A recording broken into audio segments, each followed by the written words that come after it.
before the game tonight. If Colin can control that fastball, get ahead in counts, and then work off that cutter and that big curveball, it's going to be a long night for the Twins. Yeah, Bart, that's the general belief. I think a lot of people, or some people, feel that he gets a little overzealous, a little happy with the cutter at times. He's got a put-away curveball, and he needs to be able to get ahead to be able to utilize that curveball. A seldom thrown changeup that some would like to see him throw more. The Twins snapped their 4-game losing streak with a win last night. Here's their lineup for Paul Molitor's club, which is 8-18, same record as the Astros. Danny Santana leads it off in center field. It's Brian Dozier at second base. Joe Mauer has been on base in every game for the Twins this season. He bats third, playing first base. Miguel Sano is the cleanup man in right field. Trevor Plouffe is just off the disabled list, returning to the number 5 spot and playing third base. It's Byung-Ho Park, the DH, Eduardo Escobar, the shortstop, Kurt Suzuki, the catcher, Eddie Rosario in left field. What a night for baseball, Ash. Working out very nicely, and just a tiny breeze in the yard. It's got to be perfect for everybody, including the fans. Danny Santana, switch hitting center fielder, takes strike one. He was 0 for 5 last night, but he made a marvelous catch in center field on a long drive by Marwin Gonzalez. Third baseman Valbuena in tight on the grass as he swings through that pitch and falls behind 0-2 on Santana. Santana's a former shortstop. Carlos Gomez, the former Twin, is way over in left center field for Santana. He jammed on this one, but he turns on it, hits it up the right field line, and that one flies off the foul pole for a leadoff homer for Santana. That might have been a cutter, Ash, but he got the barrel to it, and it's 1-0 Twins on Santana's first of the year. Couple of fastballs to start things out and get ahead. And then they chose to come right back. It appeared, like you say, cutter up and in. And he did get the barrel to it and kept it fair. That's tough to do. But there's that second-guessing game. You start asking yourself, was that the time for that put-away curveball? Brock Holt had a leadoff homer against the Astros back in July of 2014. There's a tapper foul to Dozier. Brian Dozier, an all-star second baseman last year, had 3 hits last night. One of those a bunt, and another a double. Dozier has 3 homers, 10 runs batted in, with a .204 batting average. And it's 1-1. The Twins have hit 23 home runs. They rank 11th in the American League in long balls. And Santana has just given them an immediate lift.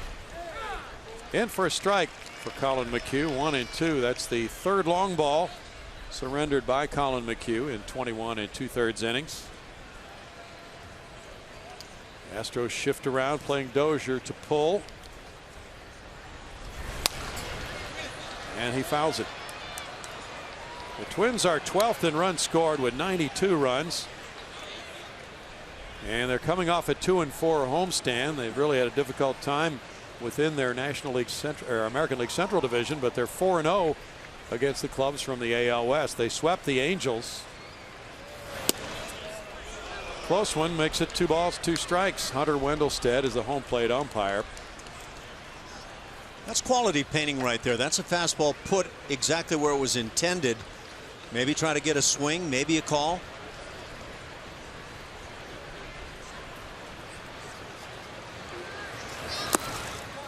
And it's a full count. That appeared to be the seldom used changeup. Twins have just hit a leadoff homer for the first time since Aaron Hicks did it for them last September 7th at Kansas City. They had 8 in total in leadoff homers last year. That's up, and that's a walk to Dozier. Take another look at that home run leadoff job by Danny Santana.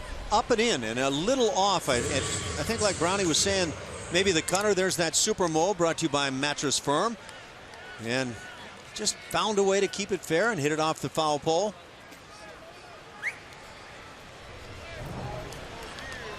Joe Mauer. My impression, excuse me, Brownie, is that Colin has started the night sharp and falls behind right away. That's a tough way to get your night started. Bet it is. Joe Mauer is 8th in the league in batting average. Taking ball 1. Mauer, .326, 1 homer, 8 runs batted in, has been on base in all 26 games for the Twins. Third longest stretch to open a season by a Twin. And he's been on base in all 10 games he's played in his career at Minute Maid Park. Mauer takes, and he was doing a lot of that last night as Mauer went 0 for 3 with a walk. He works counts. 2-0 to Mauer. Has walked 21 times, and he's whiffed only 9 times this season. Miguel Sano's on deck.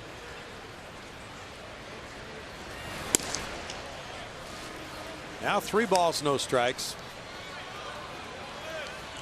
Take a look at our MD Anderson strike zone. Are any of these pitches in the strike zone? That would be 2 of the 3 pitches that should have been called strikes. So it is a tough start now for Colin, and you have to deal with what you're presented. 4-pitch walk. Homer, walk, and walk to start the game. And Sano follows. It's really tough when you've got a Joe Mauer at the plate who's got the reputation of being having a great eye, and he's going to draw a lot of walks, and you throw strikes on the edges and you can't get the call. Sano with 3 homers, 11 runs batted in, carries a .261 batting average. He was 1 for 3 with a walk and scored 2 runs last night. Colin McHugh is up against it.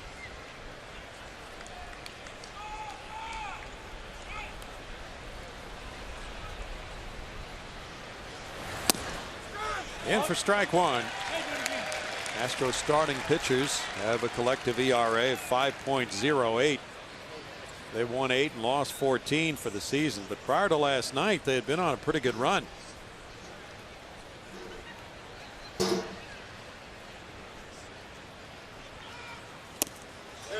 Curveball comes in, and it's 0-2 on Sano.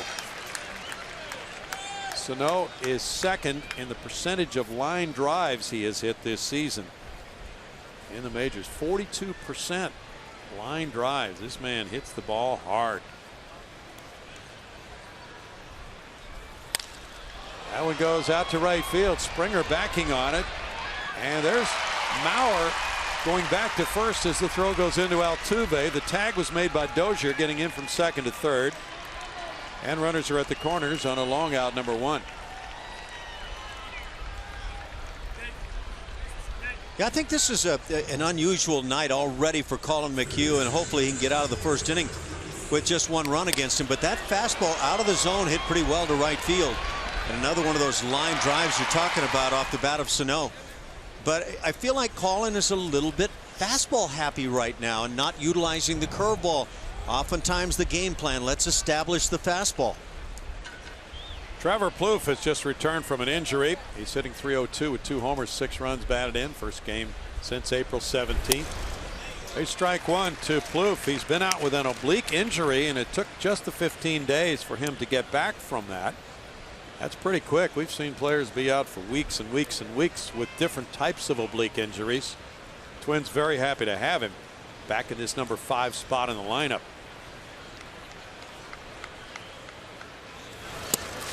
Off the plate, 1-1, and Plouffe will really, as Paul Molitor was saying to the media before the game, he hopes that Plouffe can stretch out their lineup, so to speak. Last night, Young-Ho Park was hitting in the 5 spot, so this gives them another power bat. And the Twins are hoping that this will give them an offensive lift, getting Plouffe back. It's 1 ball, 2 strikes. Although the guy who played third for them last night, Nunez, had a homer and a bases loaded walk. He goes back to a utility role now, and he's on the bench for this game. Jorge Polanco was sent back to the minor leagues with the activation of Plouffe for this game.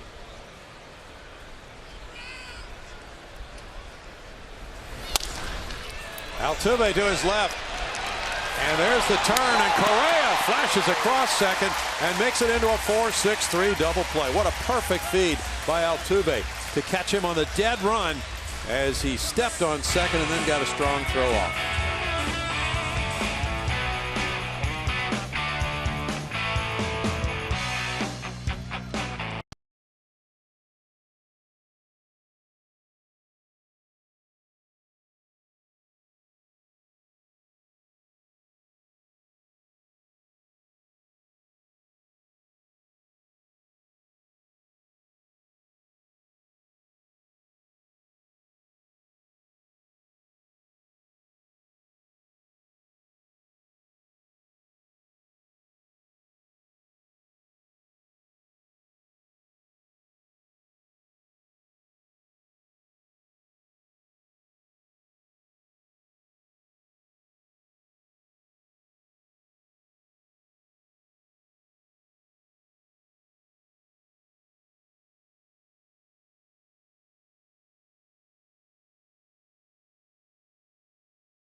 Coming up with this starting lineup for A.J. Hinch, brought to you by Southwest Airlines.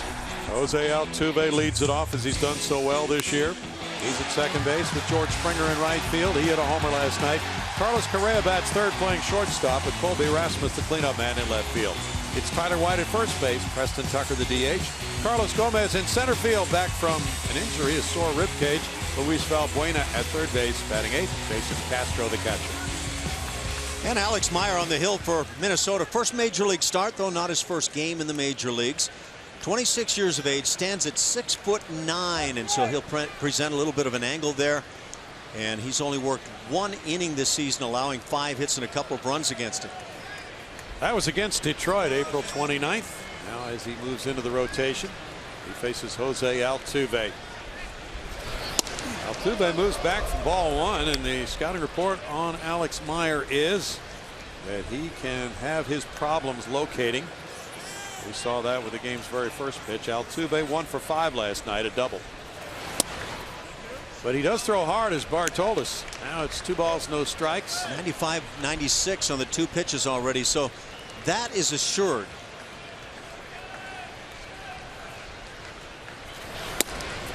And now Altuve's worked the count to 3-0. He has walked 13 times this season.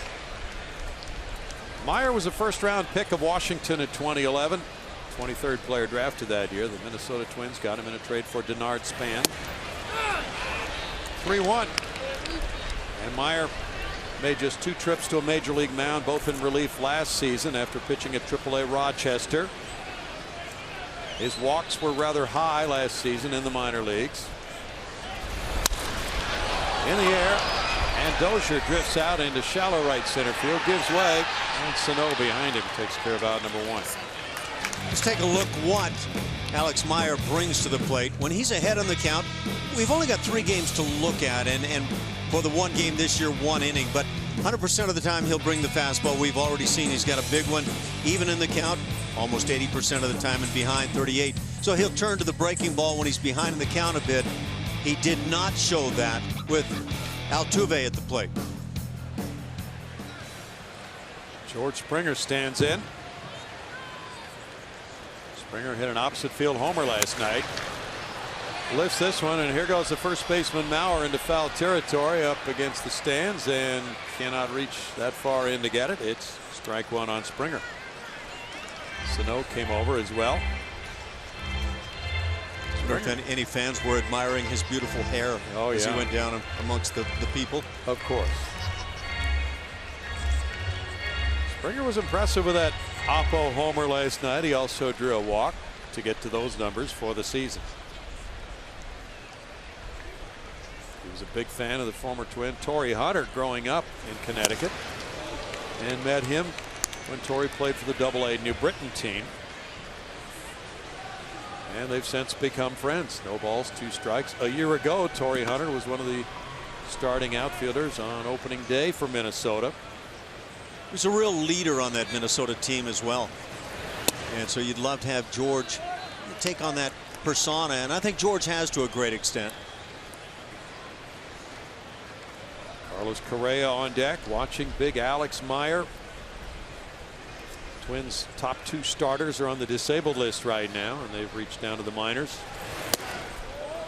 And they had to be pleased with what they saw from last night's starter and winner, Jose Berrios, as he got his first major league win. Ash. We were taking actually a little deeper look at what Alex Meyer does on the hill, and we might show again what his selections are behind, ahead, even in counts. Sharp breaking ball makes it 3-2 now to Springer. Yeah, so when you look, it says ahead 100% of the time. Flip that around when he's behind in the count, and that would make sense. When he's ahead, he'll turn, like most pitchers, to some breaking pitches, and so he's pretty standard again in 3 outings in the big leagues. Springer takes ball 4. That's the 9th walk George has drawn this season. And that's going to be an issue if Meyer follows form in his limited time in the big leagues. We'll see. But he's only had 3 2/3 innings of major league time in 3 relief appearances. Now can they run on him? That's another question. As Correa steps up.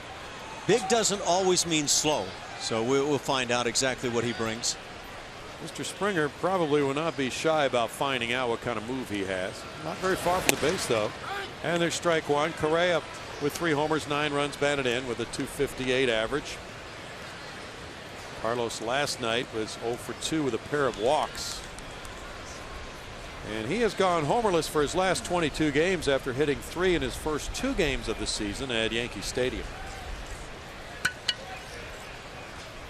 Springer does not have a lead at all. That would indicate that he's thinking about stealing. No balls, 2 strikes. Maybe that possibility early on to give Carlos Correa a chance to get some good swings. There should be no surprise when you go to home plate about the fastball. It is rushing up there.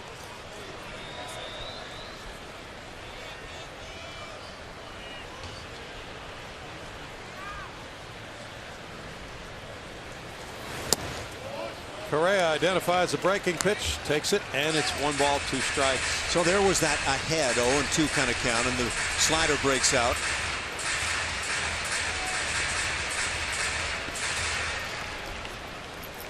The Astros now as a team are hitting just .227. And they certainly hope they have hit rock bottom in that regard.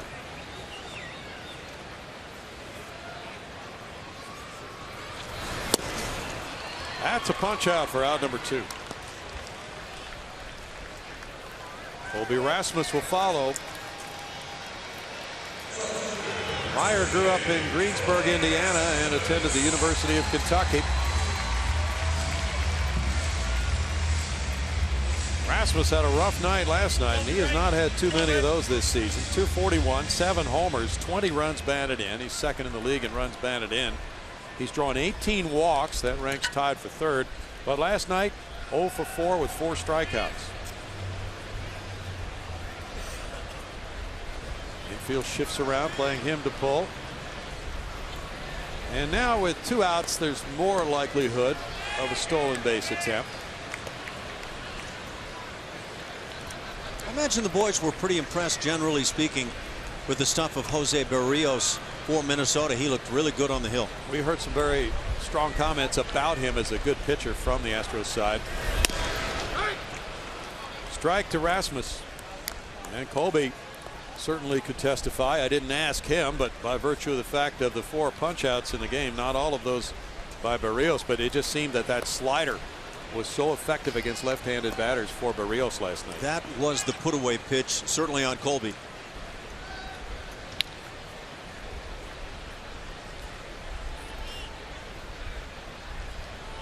Springer takes off. The ball's hit in the air. And the shift is on, so the outfielders are coming in for it. Santana getting there for the catch. He had a slight adjustment there at the end. In a scoreless first for Meyer, 1-0 Twins.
Gorgeous evening. Twins on top of the Astros 1-0 as we move to the second. Time to take a look at our Chevy Stroh poll tonight. And our question is, which Astros starter has the most devastating pitch? Number 1, Dallas Keuchel's slider. Number 2, Colin McHugh's curveball. Or number 3, Lance McCullers' changeup. You can go to the Root Sports Twitter page at Root Sports SW to vote in your Stroh poll now. As for Lance McCullers, guy threw that, he threw that simulated game yesterday. Today was the critical day. How did he feel after? The reports were all positive. Now he's looking at a AAA start in an effort to get back up to the big league level as quickly as possible. A.J. Hinch said it's an outside possibility he could join the team on the next road trip. We'll have to see how that goes. Strike one to Byung-Ho Park in a 1-0 game. Park crushed a ball to Towles Hill in center field last night. Hit that ball a long way. It would have been a homer in many other parks. He was 2 for 3 and drew a walk in last night's game. He's a powerful bat to the Twins lineup. He takes that pitch away, and Park, who's come from South Korea, had a chance to get some good swings in as a major leaguer with 6 home runs in the early going and 4 doubles to go with a triple. That one comes in on him and he fouls it. Well, if Bart's allowing us to cast our votes, I'm going to say let's get Lance McCullers back here as soon as possible. I'm anxious. He is due to pitch Saturday, as Bart mentioned, for AAA Fresno at El Paso, and he'll be reevaluated after that. 3 balls, 2 strikes. It couldn't have been fun for Lance McCullers spending all this time in Florida at extended spring training.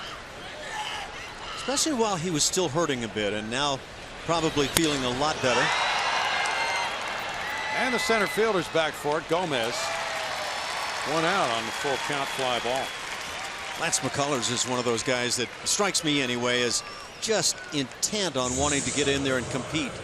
And he's got the stuff to compete.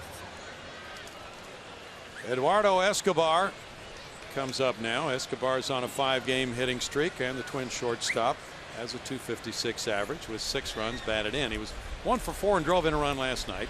The shift is on.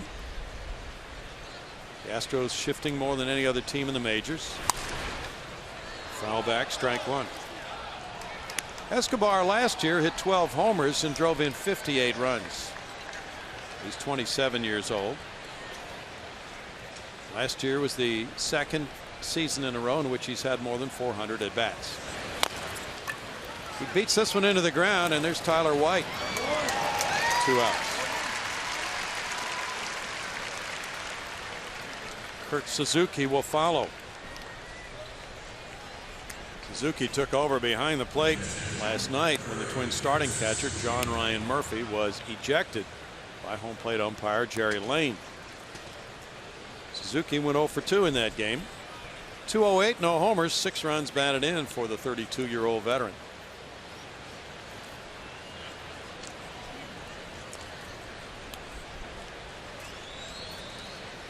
Of course, Joe Mauer was the longtime catcher for the Twins, but he hasn't caught in years now. And that's strike 1, and Mauer has become a first baseman after having concussion problems. Yeah, I think we tend to think of Joe Mauer as a catcher. I do. He hasn't caught in a game since 2013. Suzuki made his major league debut at Houston in 07. 1-1. He was Jason Kendall's backup when he came up to the big leagues in 07 with Oakland. And the next year he led the Oakland A's in games played with 141. 530 at bats that year. Imagine he learned some of that from Jason Kendall, a guy who, well, he'd run out there 140 plus games year after year. He was a warrior, wasn't he? And his dad was a former major league catcher, a guy who really had that same history. Just a great place to learn with Dad being that kind of a player. Those were fun times when Kendall was on the Pirates and the Astros and Pirates were in the NL Central. They had some good rivalries going. In the dirt, and he swung. Suzuki strikes out to end it in the Twins' second. It's 1-0 Minnesota after 1.5.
Houston Astros baseball on Root Sports is brought to you by Lexus. The new 2016 Lexus ES and ES Hybrid. It's next level luxury. And by Southwest Airlines. Transparency, low fares, nothing too high. No clouds above. Twins lead at 1-0 on a leadoff homer by Danny Santana. Will hit an 0-2 pitch off the right field foul pole. Now the Astros come up in the home second inning with Tyler White leading it off. 235 is his current average. He's gone 5 for 52. After that scintillating start to the season, there's ball one, and White with 5 homers, 14 runs batted in, still has a very respectable .469 slugging percentage.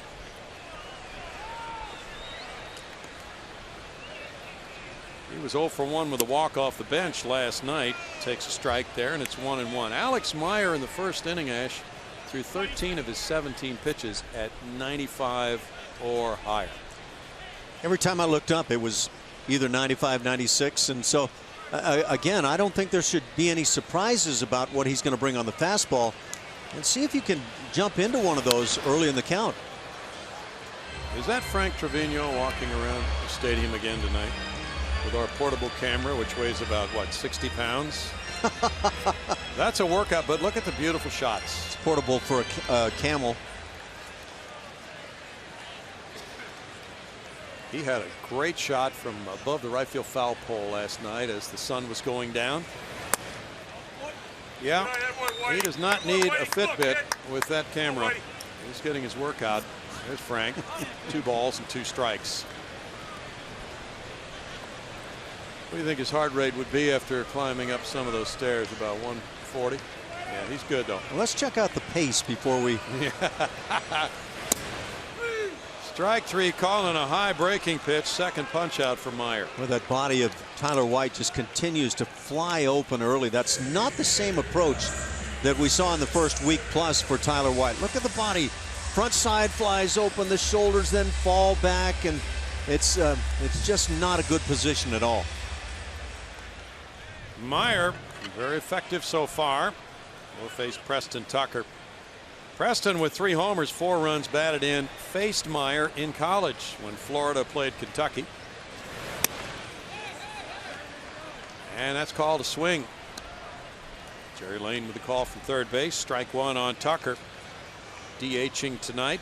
Preston was in left field last night, and he homered on a 1-1 changeup in the second inning from Berrios. He was 1 for 4 in that game. Had a beautiful swing on that home run. We had the replay, and it really allowed people to see how he kept his weight back and then just unleashed it with the legs coming into a big factor in that home run swing last night. Great extension with the hands and arms too, and oftentimes even if you're fooled a bit, that extension will provide the chance to launch one out. 1-2. Yeah, there you go, up to 97. And we'll take a look at that swing from last night, and I think it was the change. But it left him kind of reaching just a little bit, but a strong young man and all that leg usage that Brownie's talking about. He's an intriguing hitter.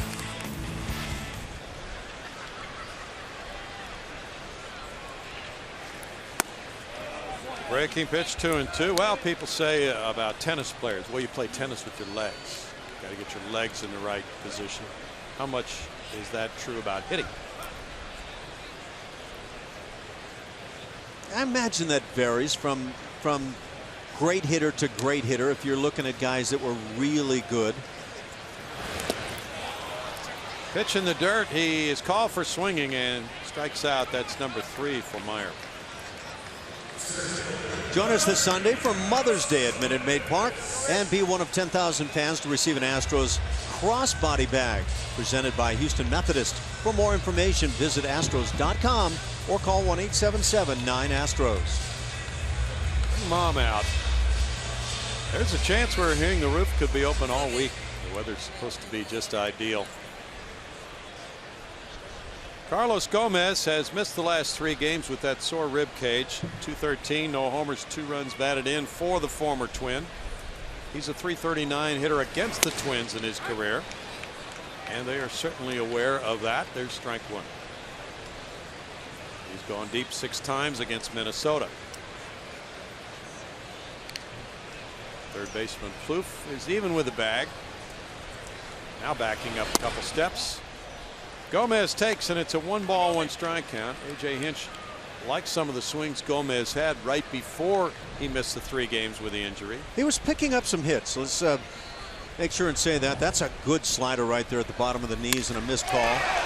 This one's high to left center field. This one's going to travel and bang off that bullpen wall. Gomez is easing into second with a 2-out double, his 6th of the year. First hit for the Astros. Apparently that's the sign for let's go, guys. That's exactly what he did in Oakland. He drove one off the wall in left field. In fact, hit right on the yellow line. That's the line for the home run. But that pitch was just grooved for Gomez. And he is swinging the bat better. That puts him in scoring position for Luis Valbuena on our Mattress Firm slow-mo. Valbuena is trying to emerge from an 0 for 15. It's a good sign when Gomez hits the ball with some thump like that. The Astros would certainly welcome production here at the bottom of the order. 180 with 4 runs batted in for Valbuena. He looks at strike 1. I would certainly go to the plate anticipating fastball on the first pitch. Jose Altuve has 14 runs batted in this season. That is more than the combined totals of the 7, 8, 9 hitters in the lineup tonight.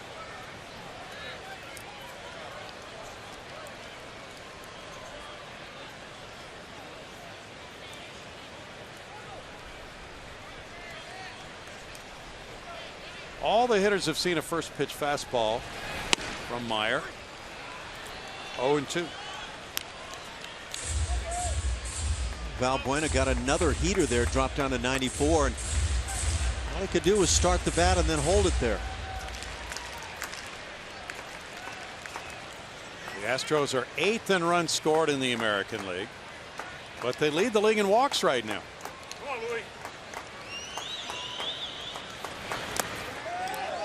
1 ball, 2 strikes. Jason Castro on deck. Curious there, Brownie, to see if Meyer holds the ball the same way every time behind his back. We just got a glimpse of him holding the ball behind his back, and it clearly was not what you would anticipate with a 4-seam fastball grip. Now, it's possible he always grips it that way, but as we see it right now, there's more of the 4-seam kind of a look. So that, to me, if I was going to take the 2 pitches, saw the breaking ball on the other, I'm looking fastball right here. And Valbuena fouls it. And there will be corner coaches that can pick up on that and see the ball behind a guy's back. Can't imagine that Suzuki saw that and maybe is anticipating things, probably more about location on a 1-2. If the third base coach will say, or the first base coach happened to spot that, how would he alert the hitter if the hitter wanted to be alerted as to what pitch it was going to be? It could come in various forms. It could be a clap, a double clap. It could, there'd have to be some communication though. Hey, I've got the signs here if you'd like them. 2-2. And some hitters simply do not want that. You never want to get a sign wrong. Let's see, was this a strike? Yeah. And that was a poor catch right there, to be honest. It made it look like the pitch was low, but well, the umpires are missing a lot of strikes. Not just tonight, but in games that we've been watching.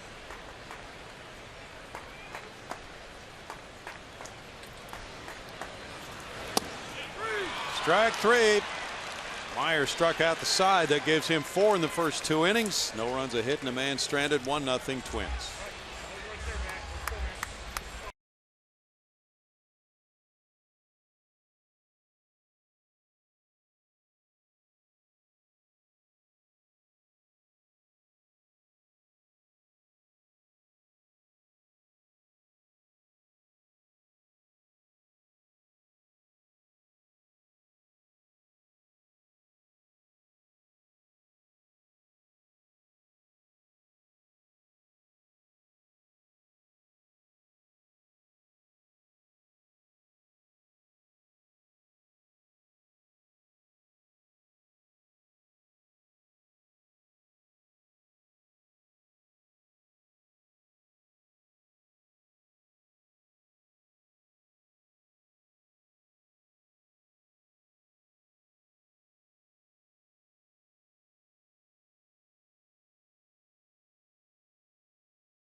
Colin McHugh getting ready to pitch the top of the third. Twins on top 1-0. Well, raise your glass and cheer on the Astros this Friday at Pinot in the Park, presented by Houston Methodist. This event features a pregame wine tasting, food pairings, and a stemless wine glass to the first 500 fans with an event ticket. Go to Astros.com or call 1-877-9-ASTROS to get those tickets. And then get ready for some wine. And the lady of Pinot, Julia, hosted Not whining, last year. just wine. No. Right. Not sure if Julia is involved this year, but she might be. 1-0 Twins on a leadoff homer by Danny Santana. Eddie Rosario steps up, the number 9 hitter, to lead it off with the infield shifted around for Rosario. A 183 hitter with 3 homers. That's strike 1. Paul Molitor met with the media in his office before the game today, and he had a question about Rosario, one of the young players on the Twins. He's not off to a great start. Fouls it back. Last year, Eddie in his rookie season hit 13 homers and drove in 50 runs while sporting a .267 batting average. He's well below that pace in the early going. This is the dilemma that both of these clubs face somewhat in evaluating young players who had really good years last year. Typically, young players, we talked about this some last night, Ash, take a few years to establish sort of their baseline season. So was last year, Eddie Rosario's rookie season, something that can be expected? He's 24 years old. We don't know yet. I think you hope for, and I don't know that you can expect until a guy has quite the track record. Now he slapped this one up the left field line. Colby Rasmus over to hold him to a single. And the Astros had him played well with the left fielder. A lot of times a hit like that is a double from a left-handed hitter. Yeah, you get these players and you think you know what you've got, and yet it's just not this guarantee ladder that you keep stepping upward on because a guy was good last year. Now he's going to be even better or just as good, and very, very tough game to play. Now Santana hit the game opening homer, showing bunt, taking ball 1.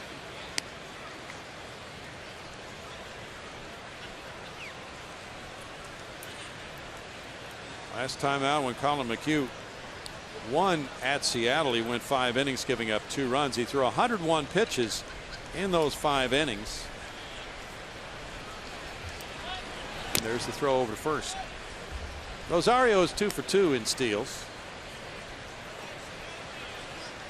Twins are in the middle of the pack in stolen bases with 15. But who cares about stolen bases when you got a view like that?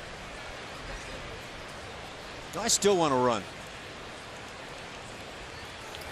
Because I never could. 1 ball and 1 strike.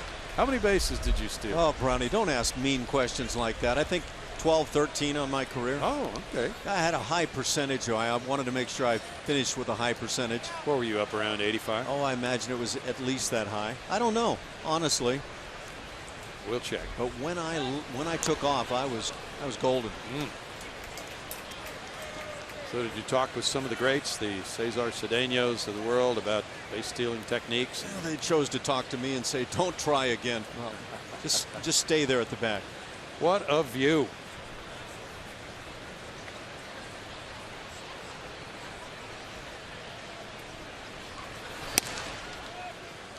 Two balls, 1 strike. Game 2 of a 10-game homestand for the Astros. The finale of this series will be tomorrow night at 7:10. Phil Hughes goes for the Twins against Mike Fiers. Then the Seattle Mariners come in to start a 4-game series Thursday night.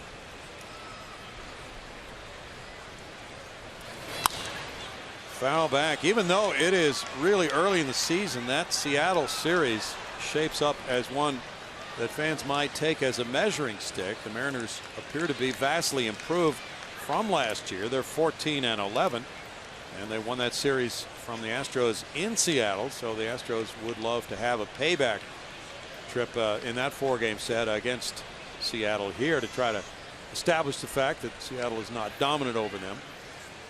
Ash, you had 7 steals and 10 caught stealings. Oh, is that right?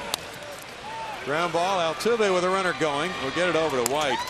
We're out number 1. I think they used me as a decoy a lot. Okay. Santana gets the runner over without number 1. I was giving you what I thought was an honest, accurate answer. We don't expect you to know chapter and verse of every statistic. Glad I was not hooked up to the lie detector. Brian Dozier drew a walk in the first inning. You had 13 triples. That's what it was. I knew I was showing off some wheels elsewhere.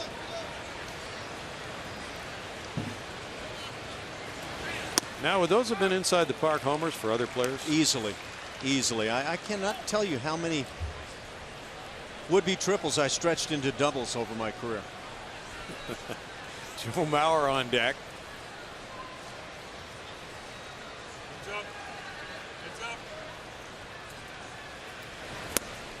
Big cut by Dozier.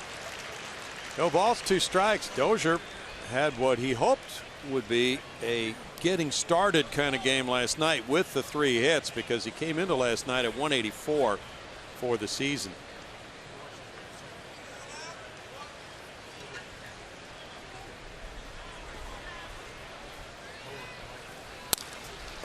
Long way for Correa to go. He gets there, spins, no throw, and he throws back to third, and getting back in there, Rosario on the infield hit by Dozier. First and third, 1 out now. We saw last night that Dozier runs well. He gets up that line, so by the time Correa gets to this ball, that was a wise decision to hang on and then take your backdoor shot at third.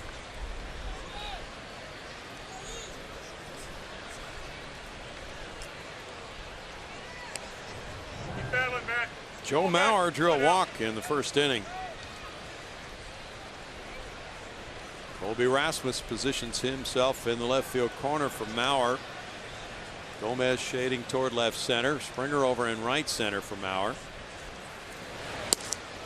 Curveball, and it's ball 1. Last night, Dallas Keuchel got double play balls in each of the first 2 innings. McHugh got one in the first inning tonight.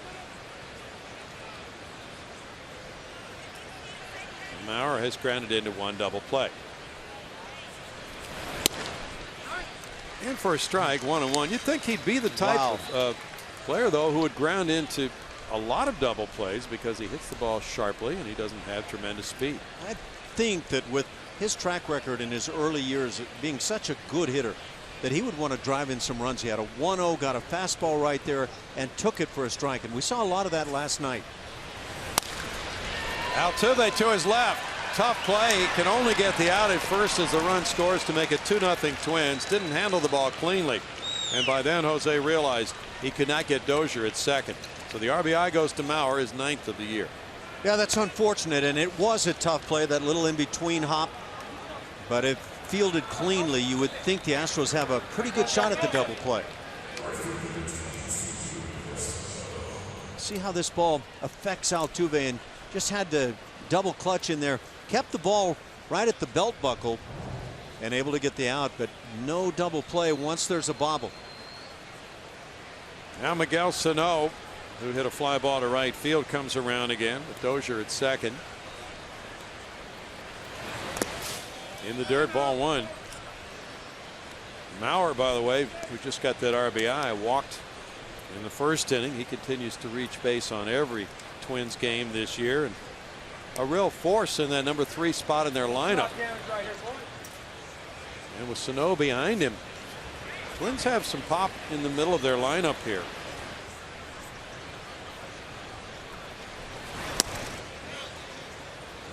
Two balls, no strikes. Sano has been highly regarded as he's climbed the minor league system for Minnesota, and then last year he delivered in that pennant race. He drove in 52 runs and 279 at bats. In for a strike, 2-1.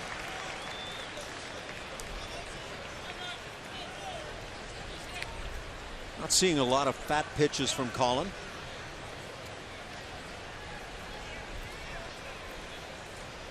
Colin began the night with an ERA of 6.65. 3-1. The Astros would dearly love to get their top two in the rotation, Dallas Keuchel and Colin McHugh, going the way they were last year. They both had phenomenal seasons.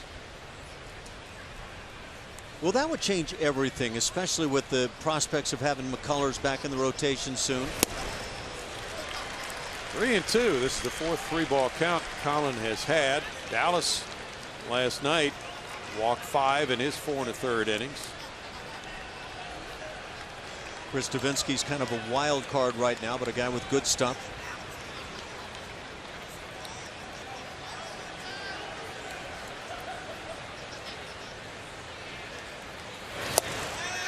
Swing and a miss for the final swing of the Twins in the 3rd inning. It's strikeout number 2 for McHugh. 1 run scoring on 2 hits and a man left. 2-0 Minnesota.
Sports and outdoors, and the Houston Astros are hitting home runs for Houston. And we see, benefiting Houston Children's Charity, the most homers by an Astros catcher in a single season. Jason Castro hit 18 in 2013. John Bateman way back in '66 belted 17. Joe Ferguson had 16, and in '87 Alan Ashby had 14 home runs. Academy donating $100 for every 2016 Astros homer and $200 for every Carlos Correa home run this year. And as Castro comes up, we've seen some flashes of some of his swings from that 2013 season lately as he's put together a 4-game hitting streak. I see it, Brownie, is coming back right now. There's one to left field. This one over Rosario. He's back to the wall. He's turning, and Castro has hit it out. Throw goes into second, but it's been ruled a home run by Jason Castro, his first of the season. Paul Molitor's coming out, possibly to challenge this call. He's going to wait for Castro to step on home plate before he does. But Jerry Lane, the third base umpire, was circling his finger above his head with the home run call.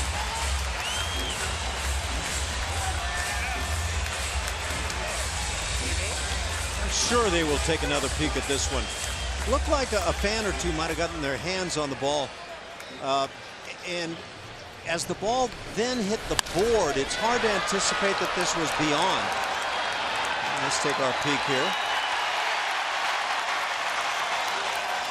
As the ball comes down, it's touched and then it hits the wall. So was that ball out?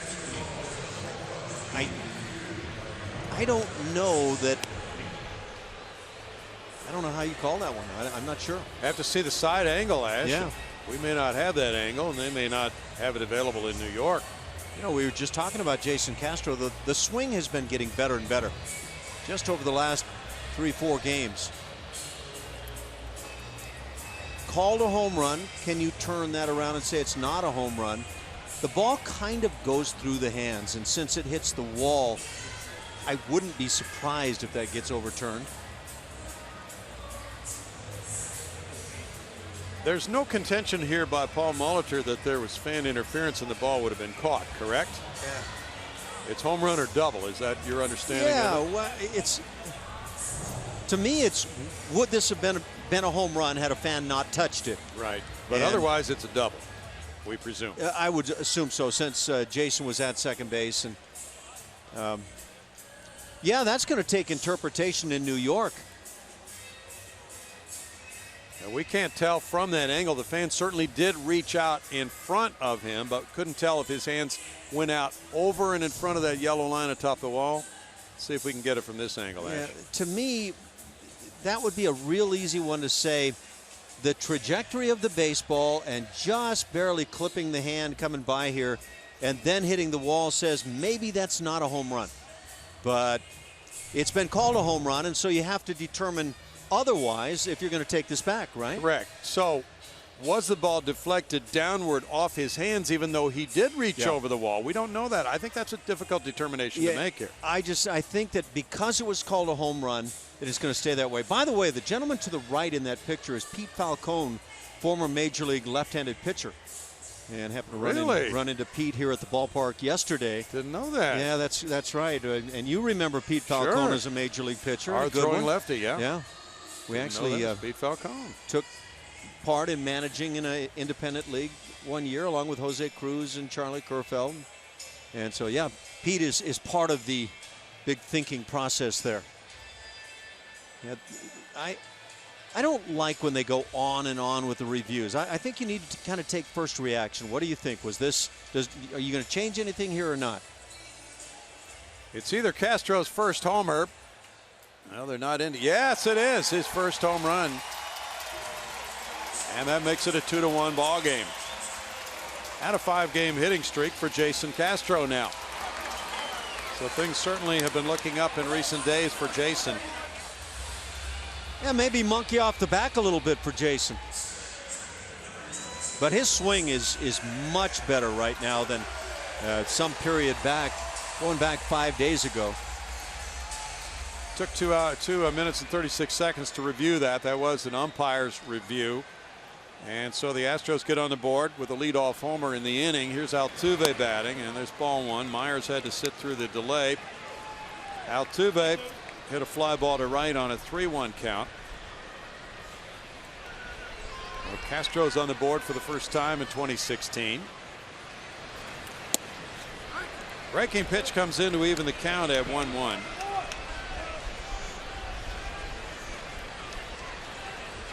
Jason did hit that kind of homer, though, a few times in that 2013 season. By the way, he's just earned $100 for Houston Children's Charity with the homer. 1 ball, 2 strikes. Boy, that was effective. A changeup at 86. Had Altuve way in front. We haven't really seen that change, have we? No, and that's about 10 miles under the normal fastball. So that looked kind of filthy.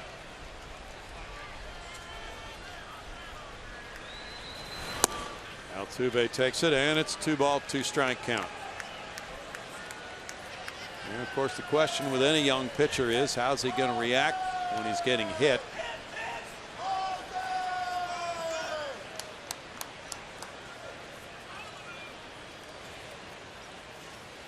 Altuve started to lunge for it, then he tried to check, and he did check with appeal made to Scott Berry. 3-2 now. Obviously, the home runs Altuve's been hitting, along with the doubles, show that he's plenty strong. But that's a strong guy holding the barrel back behind the hands right there. That was Castro's first homer in 107 at-bats since last August 23rd against the Dodgers here, and that was the game winner for left field. Popped up behind the dish. Yeah, that game winner was part of a series of game winners the Astros were putting up. Take a look at that swing one more time. Steady hands and then directly to the baseball. That left field stroke is what Castro employed so well in the All-Star year.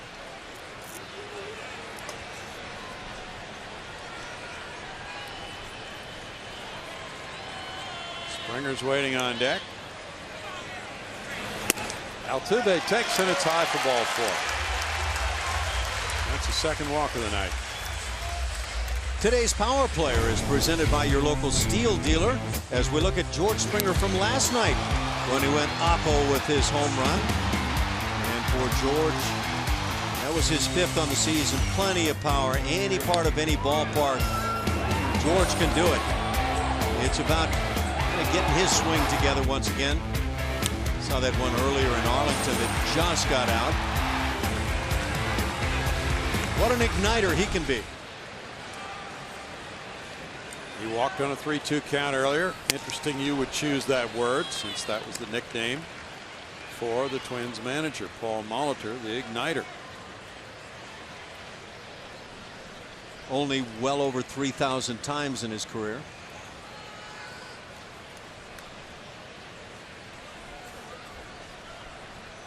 Looks like an aluminum bat.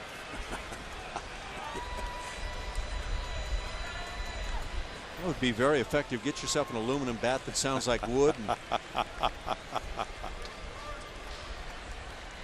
Well, we see folks gathered on the party deck, that roof deck, looking down from the top of Union Station right into this ballpark. Great view. Took a while for him to get that throw over to first. If he's going to take that much time, a base stealer can pretty much eliminate the threat of being picked off. Kind of a long arm stroke, right? Right. Now, it's time to the plate might be able to prevent a steal, but there's no worry about getting picked off. Yeah, that to me is the key in preventing the stolen base is quickness to the plate.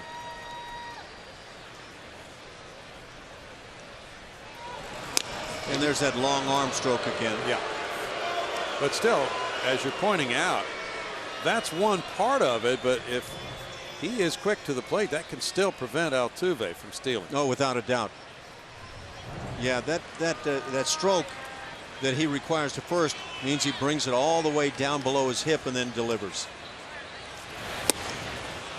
Swing by Springer, 1-1. However, knowing that it takes him a while to get the ball to first enables the runner to get a little bit bigger lead. Oh, yeah, absolutely. Yeah, and that can lead to the running game even if a pitcher might be quick to the plate. But again, Dallas Keuchel's a guy that I talk about a lot. He has that little slide step. People don't run on him, and he very seldom throws to first base. Good point. No need to. Altuve goes, and he'll make it. Suzuki had a problem. He didn't catch it cleanly. And ball 2 came in high to Springer, and then he bounced the throw. Altuve getting his 10th steal. Feels like it's been a while for Jose. Now you watch Suzuki, doesn't make the clean transfer, and at that point there's no chance. And I'm not sure there was a shot anyway. Altuve had a pretty good jump. Altuve's last 2 steals were in the same game here on that Sunday night against Boston, April 24th. In tight.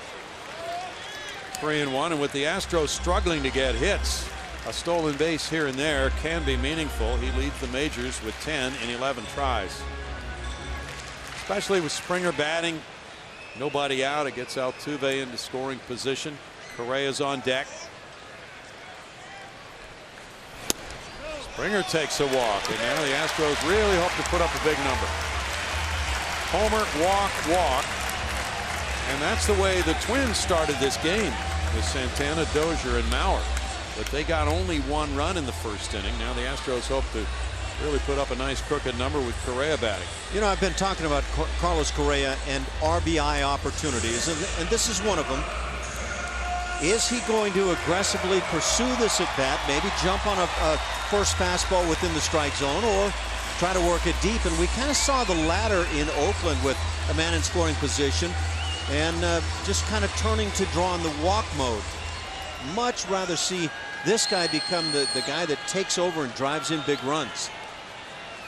Here's a golden opportunity. He's hitting 192 with men in scoring position, 5 for 26. And would love to thump one here. He struck out in the first inning. The Astros as a team are hitting 195 with runners in scoring position, dead last in the majors. He looks at ball 1.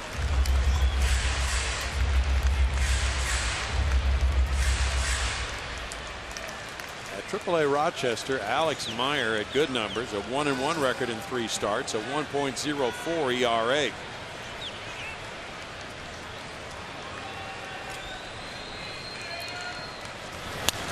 Correa fouls it. There we go.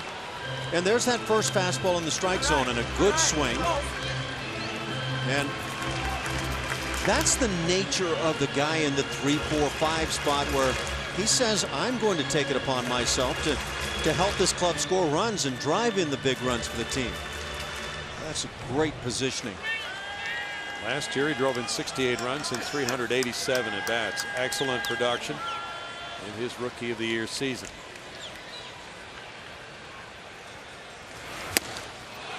One and two.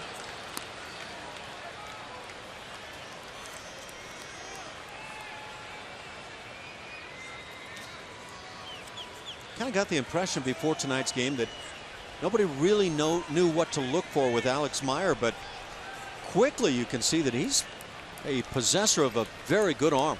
Lefty Tommy Malone's working in the Twins bullpen. He's the long man.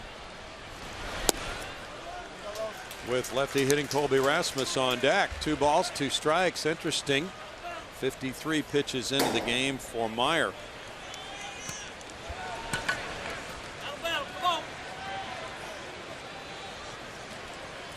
Twins are expecting Irvin Santana to rejoin their rotation, perhaps Saturday. Way outside, and it's a full count. And, you know, Molitor's such a savvy baseball guy, and pitching coach has a lot of input into what's going on here. They're seeing some things in Alex Meyer that they obviously do not trust. Well, they just haven't seen enough yet to go on the positive side. 3rd straight 3-ball count for him. Foul back. But I would imagine this at the end of today's game, whatever happens with Meyer here, that they'll sit back and say, you know what, this guy's got a really good arm, and maybe we can find a way to turn him into a legitimate big-time pitcher. True. Now, some think that he might be a 7th or 8th inning type reliever. I could see that. And if he can bring up to 97 that we've seen as a starter, what can he bring in 1 inning of work? Ripped, and that's into the left field corner. He gets it by Plouffe. Altuve will score. Here's Springer. He's being stopped at 3rd. RBI double. Correa, big hit to tie it at 2.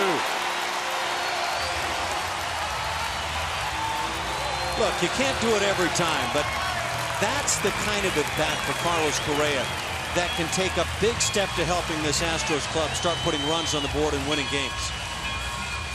Good aggressive at-bat through and through, and then finally gets one right through the heart of the plate and drills it. He sure did. That ball rocketed by Plouffe.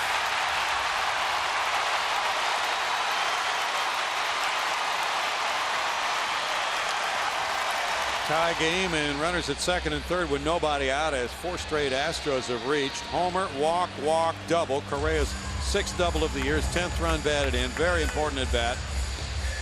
And now, what is the status of Meyer as Neil Allen, the pitching coach, visits with the lefty Tommy Malone in the bullpen warming up? Our Lexus defensive rankings. We're taking a look always at the outfielders and their arms. Eddie Rosario in left field throws well, so you get the stop sign on him. But the other 2 guys, Danny Santana and Miguel Sano, the big power hitter, the word right now is to run on them and have them prove otherwise that you're going to put up a stop sign. Colby Rasmus hit a fly ball to center first time up. He looks at ball 1. We thought that maybe Malone might be getting ready to face Rasmus for a lefty on lefty matchup, but Meyer stays in.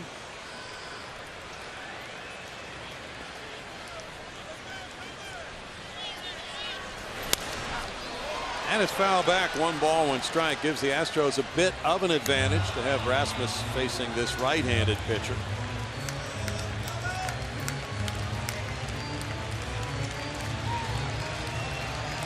But, you know, it's not so much a percentage play here in the 3rd inning with the long man being a lefty. He's going to be brought in to face left-handed hitters and right. in this situation. It's not a matchup part of the game yet. This one gets by. Springer comes in and scores the go-ahead run. 3-2 Houston, with Springer scoring and Correa taking third.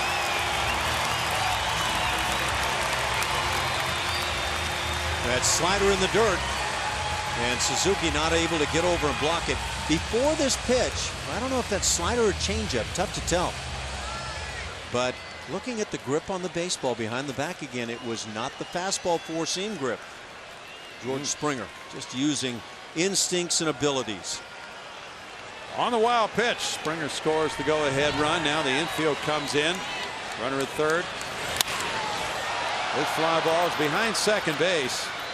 Escobar handling it for out number one.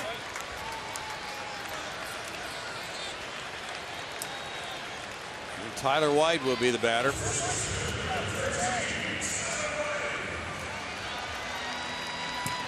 White struck out looking on a breaking pitch in the second inning.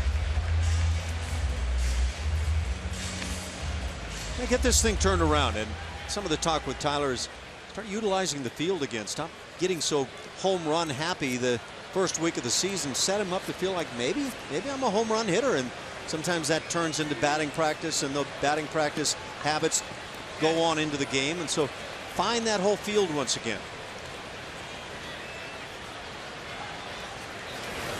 Way outside, ball one. But again, that front side flying open immediately for Tyler.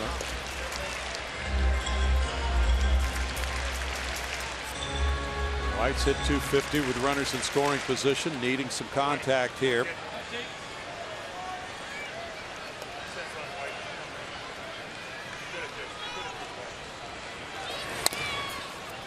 Foul ball makes it 1-1. In this situation, a fly ball will work quite well. There are a lot of holes with the infielders pulled in. There's more room between the infielders and outfielders, just some type of productive contact. At bats like this, win a number of games over the course of a season. These are important. In the dirt. 2-1 as Meyer struggles. Preston Tucker's on deck. Would you be assuming Correa runs on contact here on a grounder? I would, with one out. With nobody out, no. But then again, you take a look at infield drawn in, and sometimes the third base coach will say, make sure it gets through, even with a one-out scenario. White gets it in the air to left field. Correa tagging. Rosario with the catch. And he holds. The throw coming in strong. And you alerted us to the outfield arm situation. Rosario makes a strong throw. Just wasn't deep enough. 2 outs. Well, our guys have definitely gotten the word on the outfielders, and watching Rosario throw there, good strong arm, and no doubt that factored in to Correa not being sent on this play. But you can see this throw on line and a good one. Now a pitching change will be made.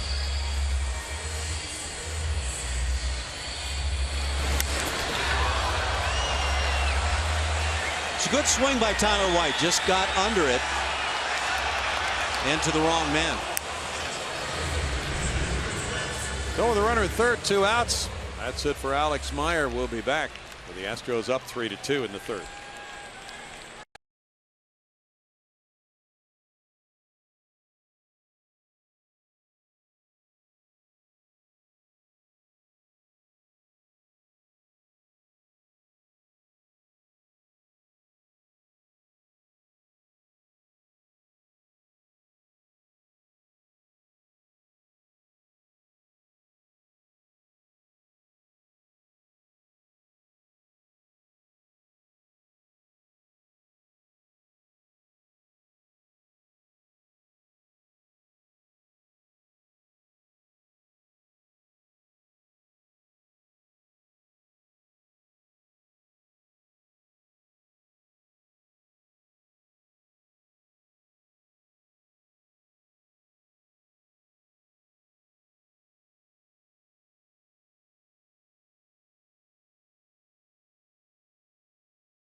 Astros lead it as the pitching change brings in the veteran lefty Tommy Milone, who began the season as the Twins' 4th starter.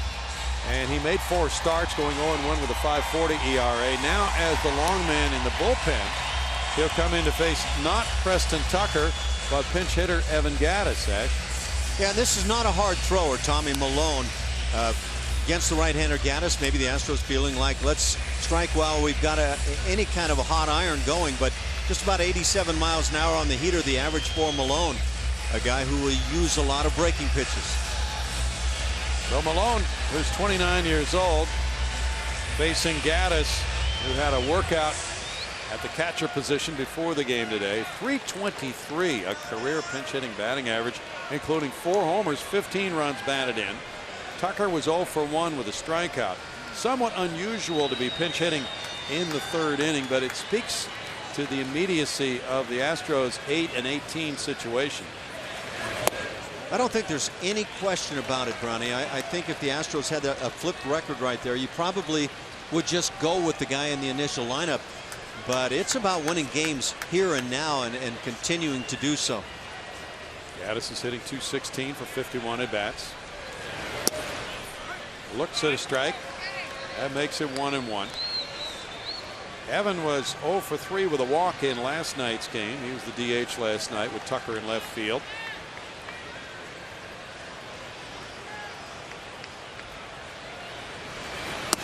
I remember Phil Garner, after the 2005 World Series season for the Astros, recalled the club's 15-30 start and what he thought at that time. And he thought more about the immediacy of games like this, making moves with the bullpen, pinch hitting a little bit more. Check swing roller, Dozier over, and the backhand flip takes care of the final out. Castro leads it off with a homer. Correa has an RBI double. A run scores on a wild pitch, and the Astros get 3. Here in the 3rd inning, they take the lead 3-2.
The 4th, and he has the lead for the first time. Astros up 3-2. The 2016 Esurance MLB All-Star Game ballot is here. Head to astros.com/vote to choose your All-Stars and send them to the Midsummer Classic in San Diego. Vote all day, every day at astros.com/vote. Guys, back to you. Trevor Plouffe showing bunt. Takes a strike to open the 4th inning. Plouffe grounded into a 4-6-3 double play in the 1st. 3-2. The Astros lead it. Each club with 3 hits, no errors. Houston has stranded 3. Minnesota has left 2. McHugh gets a swing for strike 2. So Colin now backed with a run support, takes the lead out for the 4th inning, and he's at 56 pitches for the night. Alex Meyer threw 64 pitches, 34 for strikes in his 2 2/3, allowing 3 hits and 3 runs, walking 3 and fanning 4, throwing a wild pitch. Now it's 1-2.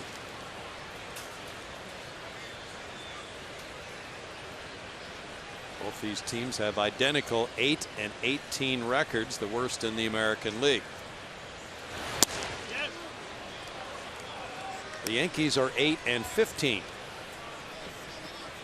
2 balls, 2 strikes. The difference being the Astros are 7 games back in the AL West. The Twins are 10 games out in the AL Central behind front-running Chicago. Towering pop. Castro over for a look, but it's back out of play.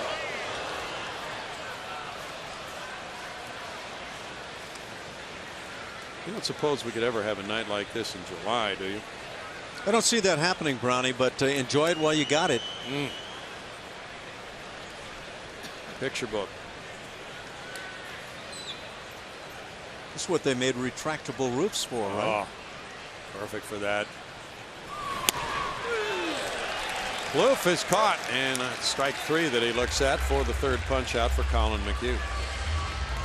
Houston Methodist brings us our league leaders. We're looking at rookie home run hitters. Some of the youngsters with the bat. Tyler White among the leaders, 5 home runs on his season.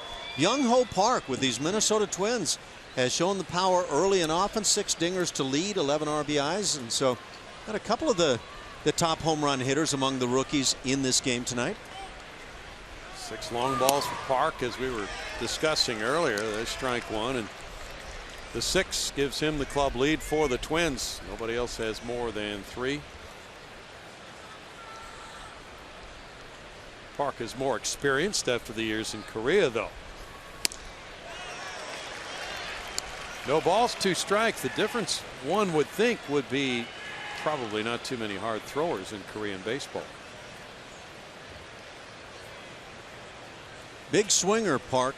Picks a good cut.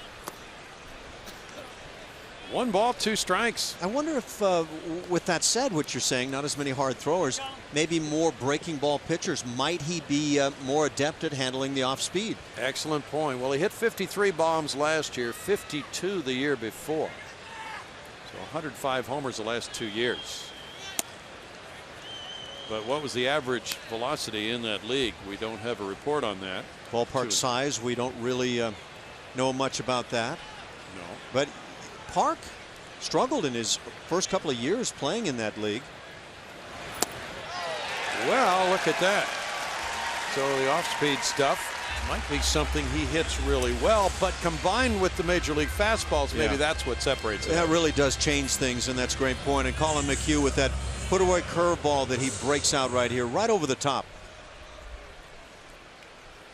Yeah, if a guy throws a curveball like that, and probably not happening in Korea, but his fastball's 86. It's a little bit different. Well, it right? changes things. You don't have to be so geared to the heater. Escobar looks at ball 1. I used to feel like with guys that didn't throw hard, that taking a batting practice approach, that mentality, not jumping at the pitch, just handling it easily, was the best for me. Gomez in left center. And coasting through the 4th, Colin McHugh protects the 3-2 lead.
This copyrighted telecast is presented by authority of Houston Astros, LLC, and may not be reproduced or retransmitted in any form. And the accounts and descriptions of this game may not be disseminated without the express written consent of Houston Astros, LLC.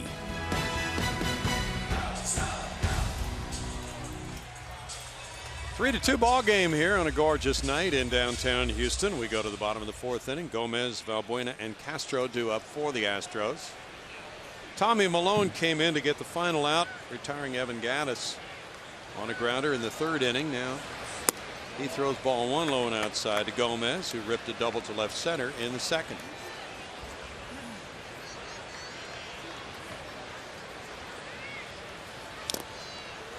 It's a foul ball and it's 1-1. We're getting some questions on Twitter tonight.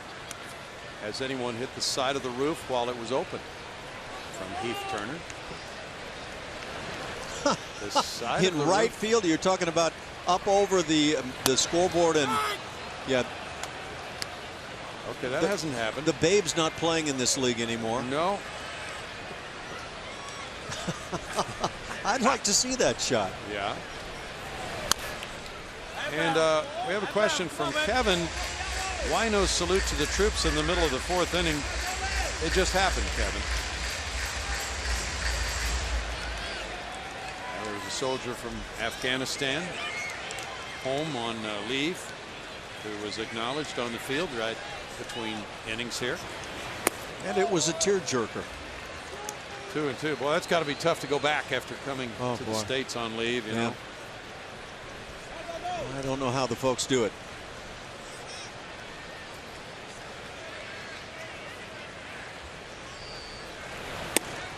In tight, and it's 3-2 to Gomez. And also, Caroline Schaefer wanted to know, does a wild pitch still give Alex Meyer, an earned run? Yes, it does. Out to left center again. Santana pursuing, and that's in for extra bases. Gomez into 2nd, and the former Twin has a couple of doubles. He has twin doubles tonight.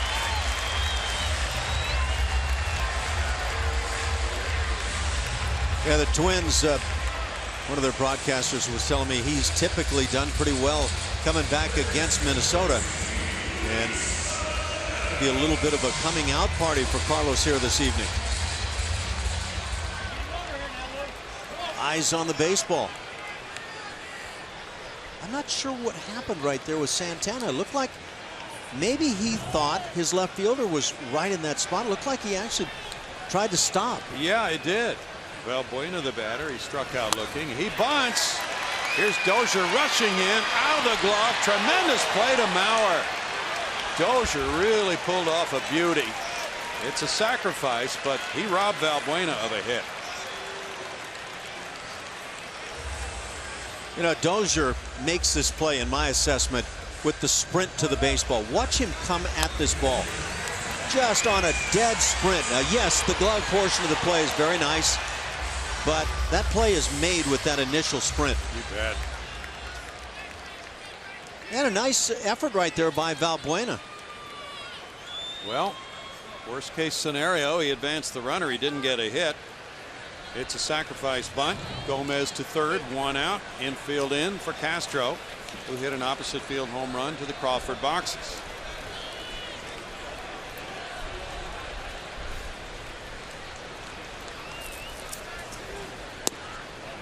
Jason takes ball 1. You know, Dozier just came at that.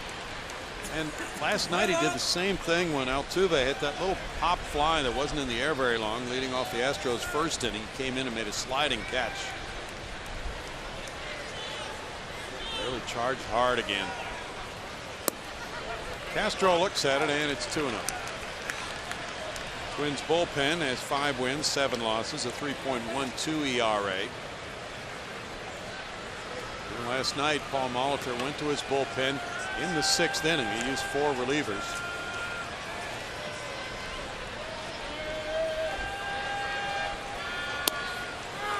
And for a strike, 2-1. Malone was drafted by Washington in 08. Tommy then then was traded in a big deal to Oakland, and then the Twins got him in another trade for Sam Fuld in the middle of the 2014 season. He was 9-5 for Minnesota last year as a starter with a 3.92 ERA. In for a strike, and it's 2-2. Malone went to Southern Cal. Has 41 major league wins and 29 losses. He pitched in the playoffs for Oakland in 2012, starting one of those games. Now a full count to Castro. Jason said before the game tonight he does feel better at the plate. And the results have been there for him too lately. 5-game hitting streak for Jason now. He has something he can build on. He has 7 walks in his last 10 games with a plate appearance. And there's another. That's the 4th walk the Astros have drawn tonight.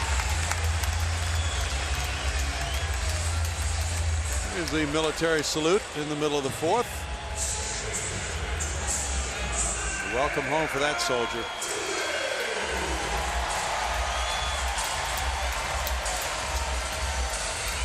Those are always so heartwarming. Looks like it was a surprise, Ash. Yeah, and that's what I was really referring to when I said the tearjerker, because soldier came out late and the family was completely surprised. Wow. Altuve's 0 for 1 with a walk, a steal, and a run scored. Looking at ball 1. Now sometimes the son is out there throwing out a ceremonial first pitch, and the father, who's back unbeknownst to the family from some foreign country, puts on the gear and catches him and then takes off the mask and reveals his identity. Those are great. Those are tearjerkers. They really are. In for a strike, it's 1-1.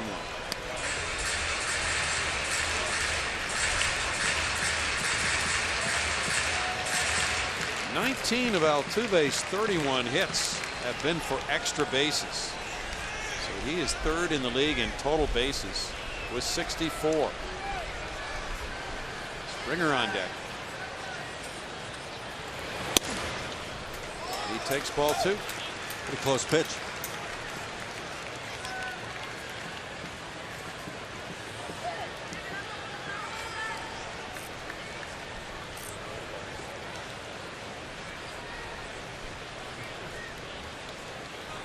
In Altuve's career, he's hit .278 with runners in scoring position.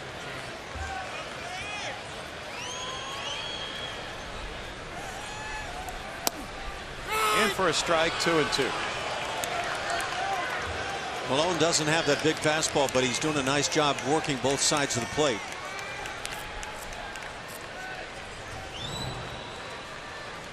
Yeah, he can set up that changeup away with the fastball in. Malone started twice in 2014 against the Astros, pitching pretty well. Yeah, it's a balk. He stepped more toward home plate, and that's going to cost him a run. Both runners move up on the balk by Malone. He did not step directly toward first. Gomez scores, and it's 4-2 Houston, with Castro taking second. Get every one of these runs you can get. Start getting greedy, too. Good teams do.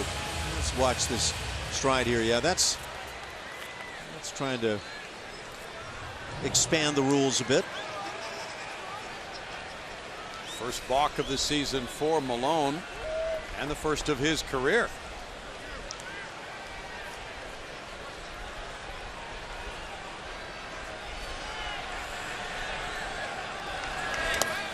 In the dirt, and Altuve's worked the count full. Many years ago, Major League Baseball was redefining the balk calls and trying to help the umpires, and they drew a line on the mound from the corner of the rubber over toward the first base line to help the umpires, and they could watch the pitcher's foot whether it was behind the line or ahead of the line. Line to right field, Sano in to grab it, and it's out number 2. It was really weird when that line was on the mound that 1 year, Ash. Very strange. Was it on all season long? I remember it in the spring, and a lot of guys were having a tough time with it. I think we called it the 45-degree line on the hill. Yeah. And I think it was maybe only in spring training. It could have been. I think that a lot of folks decided they just didn't want to take it into the season. But I kind of liked it because it was a clear delineation of what you could and couldn't do. It was. George Springer has walked both times tonight. By the way, nice at bat there by Altuve. Yeah, he really battled. Full count, hit the ball. Looked like it might be a hit off the bat. Taking it to right field. Ball 1 to Springer. Well, of course, a team in the Astros situation would absolutely love a breakout offensive game. But not to be too particular, any kind of a win will work.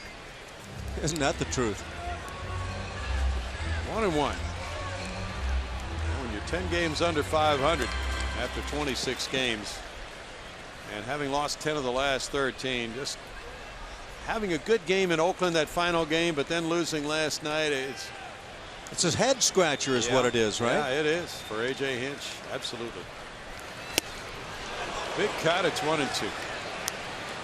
Well, those comparisons with some other ball clubs, the Texas Rangers last year, but that 2005 Astros team, pretty startling, and they kind of awake you to what the possibilities can be over the lengthy season.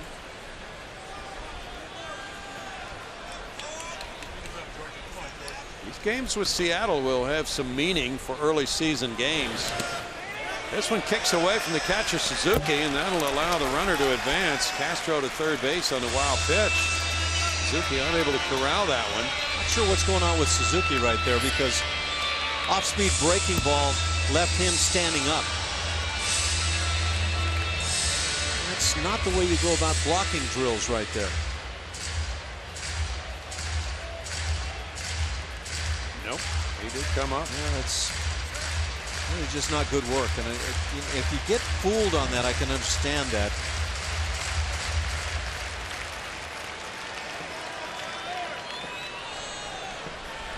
Springer looks over the 2-2 pitch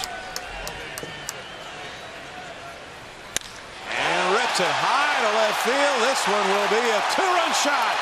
George Springer. 6-2 Astros. Number 6 for Springer. 2 in 2 games for George.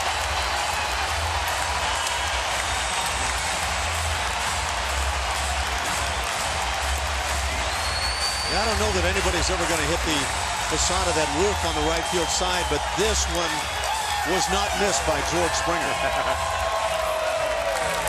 That is fun to see. 6 homers, 14 runs batted in for George. And now you're starting to pile on a bit. Fastball, see ya. Way out of here. Now we talk about the power that Springer possesses, but legitimately, that's what he has.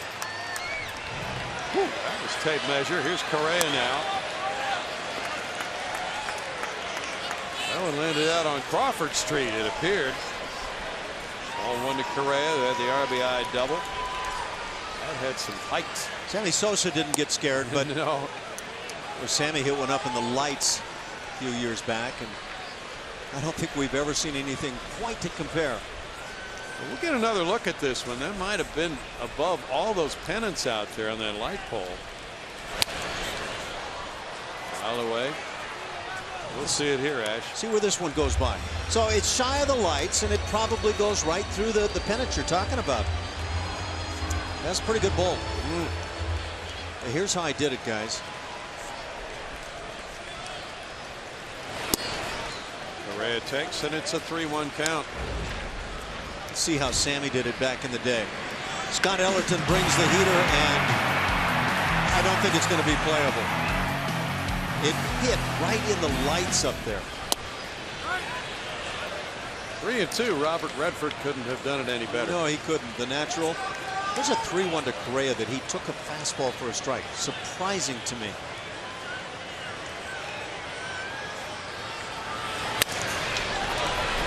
And a bouncer goes foul.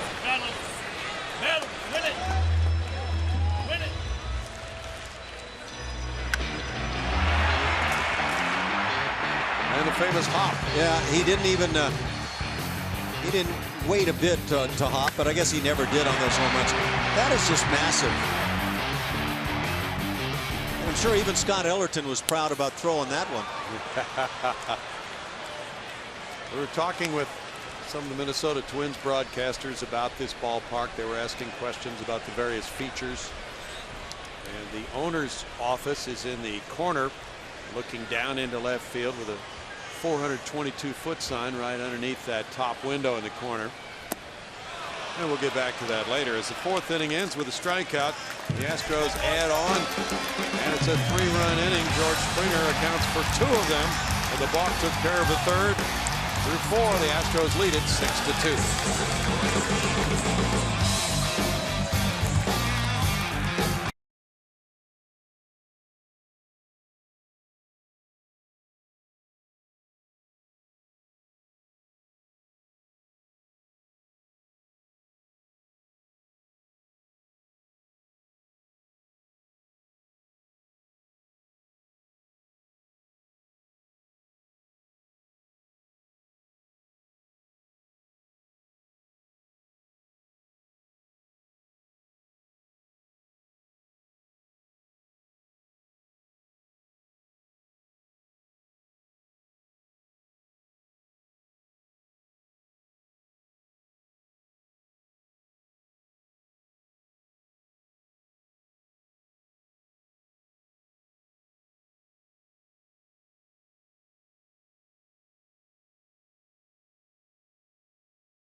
Six-2 Astros on top of the Twins here in Game 2. Jack in the Box takes us inside the box score. As we look at what the Astros did, we were talking about that 2005 team that went to the World Series eventually, started the year 21-35. That was June 7th, so it was bleak. That was deep into the season. After that, they went 68-38, 30 games over 500. Doesn't happen often in this game, but it's a possibility. And you see some of the numbers that brought on that change that season. Batting average for the team went way up. The ERA went way down. And that means you're scoring more runs. You're giving up less, and you suddenly start winning some games. And that's what this team is really finding themselves in a spot now where they I hate to say need to immediately, but I think there's that feel right now. What a year, 05, and that was a total team turnaround. Didn't realize some of those ERAs got so much lower from that point on, Ash. Very revealing look at how that turnaround happened. Pretty talented team, too. Suzuki now has worked the count to 1-1. He struck out in the second inning. Well, Lance Berkman had knee surgery, had to come back from that. Had a late start, and we started to talk about that earlier with Phil Garner describing how he managed. Big curveball makes it 1-2. When the team got in a situation of being all those games below 500, really needed to turn it around. He brought a little more immediacy to some of his moves. He made more bullpen moves quicker in the game than he had been. He pinch hit a little bit more than he had been, and it just started to all work. Look, we've seen that tonight with A.J. Hinch with the pinch hitting. Evan Gattis coming on early in the ball game. Yeah, and you hear managers and baseball people talk about a team below the standards that it set for itself, not wanting to panic. But on the other hand, there is this feeling. There has to be that feeling unspoken in the clubhouse of, hey, guys, we need to get it going now. Well, look, I would guarantee for everybody in that Astros clubhouse, they've gone home already some nights and thought, you've got to be kidding me. How is this happening? Right. There's a guy that can be, to me, he's so talented that I think he's got to be one of the guys that just takes it and lifts it.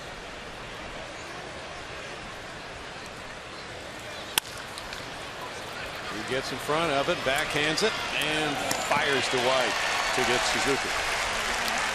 Well, here is Lance Berkman in the 05 season. Yeah, one of the game's great switch hitters of all time, especially from the left side. Monstrous numbers. And early on, hard to believe Lance hitting .245 with 3 homers through June 7th. But he picked it up.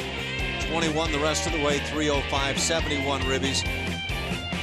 And I'll bet at the time, Lance knew that a lot was on his shoulders. He needed to lift this team, and he did. And we'll see who's able to do it this year. The Puma was fast back then. Oh, he played center field, and he made catches on Towles Hill. And true. Ball 1 to Eddie Rosario, who singled and scored in the 3rd. 2-0. Does he still run like that when he's coaching at Second Baptist? I have a feeling he's toned it down a notch. I bet he can still hit, though. That man has a gift for hitting.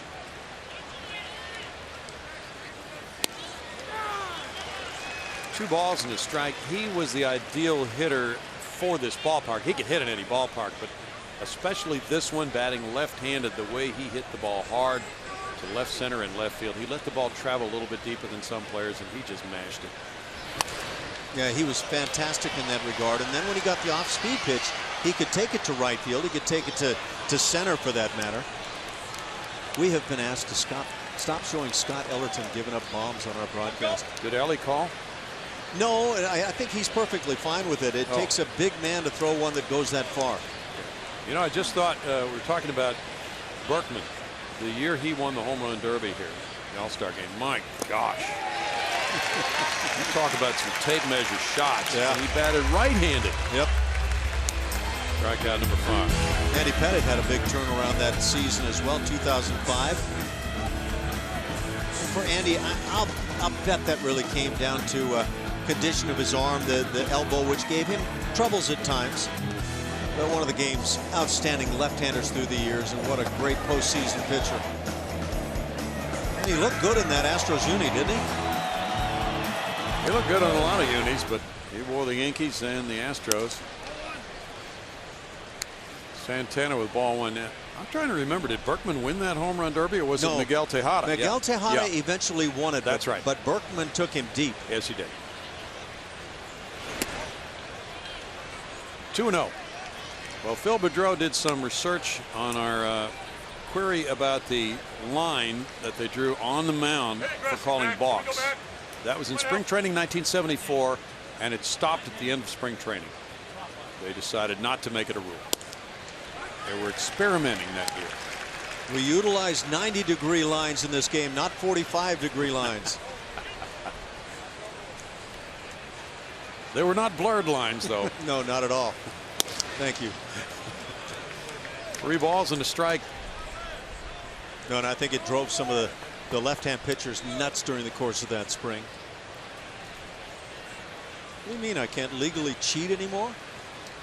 Steve Carlton had a great balk move. He would dangle that right leg in the air. If you were a base runner, you had no idea which way he was going. You said Carlton? Yes. Yeah, he was one of the guys. I wish I could remember the name. Bob McClure, I want to say, would take that left knee, or the right knee, excuse me, as a left-hander, and pass it way past the rubber, but keep his foot still on the home plate side of the rubber. And while he turned around almost a la Louis Tiant kind of thing. And that foot would maintain, the rule says you have to keep your foot from passing the rubber. So everything else passed but his foot. Interesting. And he would leave you you had no idea where the ball was going. Yeah. Yeah, because if the foot had passed behind the leg on the rubber, then he would have had to come home. Correct. Line drive over shortstop. And that's a hit into left center field. Santana's aboard with a 2-out single, and the Twins get their 4th hit of the night. The way Correa went up for it, you don't dismiss the possibility he might come down with that, but it was too high for him to glove. Santana's had a good night already with a couple of knocks, and he's aboard for Dozier, who's walked and reached on an infield hit.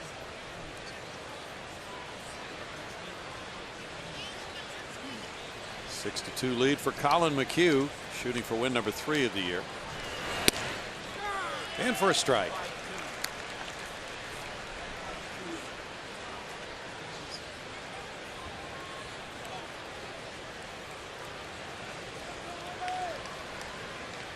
Max Stassi will be going to AAA Fresno, and he'll be catching every other day as he starts his rehab assignment after coming back from his hamate bone surgery. Yeah, that was unfortunate in the spring, and Stassi was in a position to make this club, and when he's been with the team little bits the last 2 years, he's done some nice things. Big jump. Here's the throw on one hop to Altuve. It's a stolen base for Santana, his 4th of the year. Pitch was strike 2. The count's 0-2.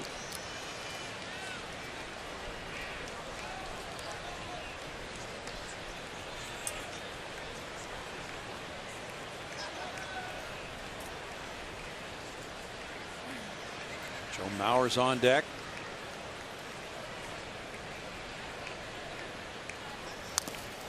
And a foul ball. Keeps Dozier at the plate.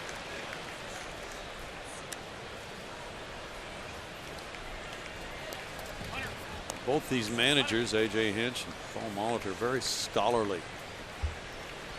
Let's count. Let's count. Well, they are in possession of all the facts about this game, and they played it at the highest level as well. Molitor, a Hall of Famer, as you know.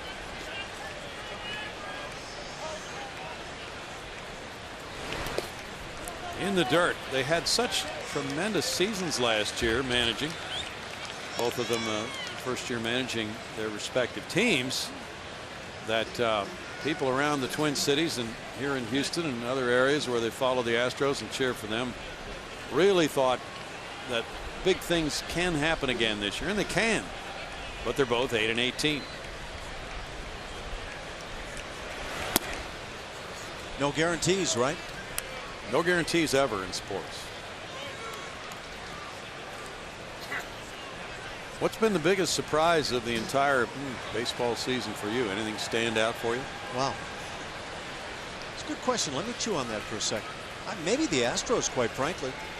Well, we didn't know anything about Trevor Story. Soft liner over Correa into left field for a hit, and the run will score to make it 6-3. Well, the stolen base by Santana pays off. He scores on the Dozier hit. Dozier has been on all 3 times tonight. That's his 11th run batted in. Yeah, that stolen base proves big here in the inning. Yeah, and if you're talking individual player, I don't know if it's a surprise when I never even heard of Trevor Story. Right. But yeah, he's been a great story to this point. Right off the end of the bat for that RBI single. 5 hits for each club now. It's Mauer batting. Mauer has a walk and an RBI on a ground out. Really got me thinking now, and that hurts. Well, the Red Sox are in first, but yeah, they were predicted by many people to win the AL East despite finishing last year. How about the Yankees being 8-15? That's a big surprise. Yes, it really is. And we saw them early, and they're not at full strength yet in that bullpen, but they've got more problems than just missing Chapman out of that pen. Speaking of Boston, the news coming today that the Panda, Pablo Sandoval, will be out with left shoulder surgery. Will surprise a lot of those people who speculated that he wasn't injured when he went on the disabled list.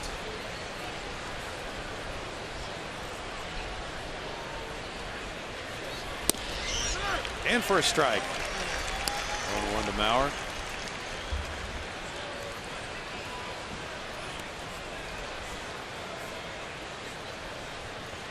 We are still not 20% of the way through the baseball season. Game 27 tonight.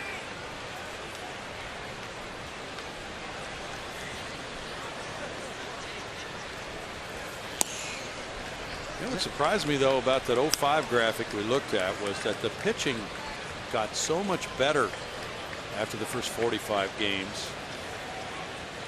And you know, you just have a situation every now and then with certain teams of a whole lot of players underproducing at the same time. Yeah, I wonder how much Andy Pettitte played a part in that, and I don't remember the specifics. If Andy was hurting with the elbow early on, you know, what was going on with some of the guys. They went from 3.6 runs per game to 4.6. Team ERA down from 4.34 to 3.09. That's a big shift. Lance Berkman, potentially, and I don't know how much one player makes a difference offensively, but I'll bet you Lance Hott makes a run a game difference. Yeah. It's 2-2. That's just an off the top of the head kind of a comment, but you know, Lance is going to supply his 3-run home run. So if you're looking at the Astros right now and you say George Springer, Carlos Correa, if they start hitting that 2- and 3-run home run, how much difference does it make in the long haul providing runs for the team?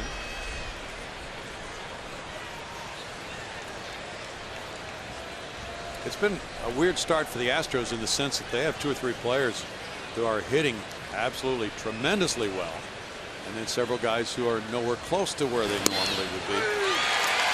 Mauer takes strike 3. It's so big for Colin McHugh, closing in on 100 pitches. He gets strikeout number 6. It's 1 run, 2 hits, and a man left in the top of the 5th for the Twins. 6-3 Astros.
The teachers right here who are enjoying themselves. Introduce yourselves. Tell everybody where you teach.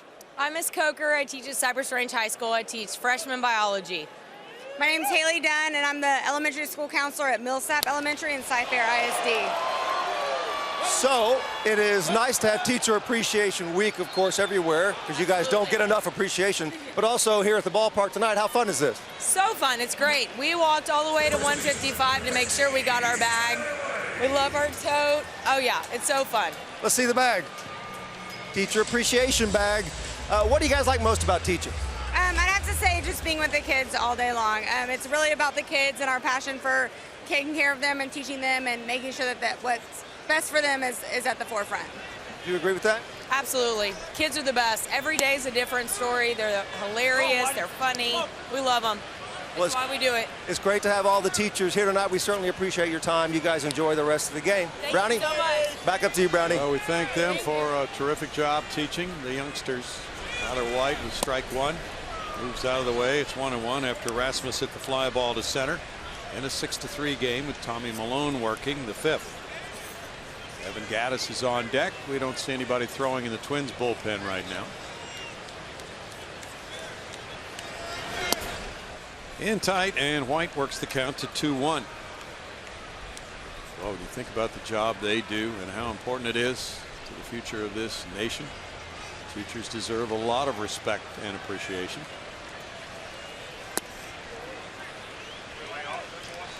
Three balls and a strike. You know what's great too is if you're fortunate enough to go to one of your high school reunions many years after you graduated, and some of the teachers come and they hear how much the kids appreciated them years later. Dozier with a long throw from behind second gets White. Well, Brownie, I know you've had that recent experience, and did you have that opportunity to see old teachers? We had one teacher who came, and unfortunately, with everybody being a little bit older now, some are not around anymore, and some were not in good enough health to attend, but it was a special occasion for her. And everybody, it was amazing, all the stories, and what amazes me is that teachers remember so much years later about their students. Love to hear the teachers just sound off about the moments that they were ready to explode. Can't take this anymore. Yeah. Ball one to Gaddis. Bill Brown, as a young man, you were just impossible. We pulled a fast one on this teacher of an English class, and she's the one who came to the reunion. We put some plastic vomit on her desk. Remember those little? They may still have them around. I've heard stories, Brownie. I've never seen. Little plastic, and it looked like vomit, and we put it on a neatly stacked pile of papers of hers. Who can't appreciate something like that? Yeah. She did not forget that. 1-2.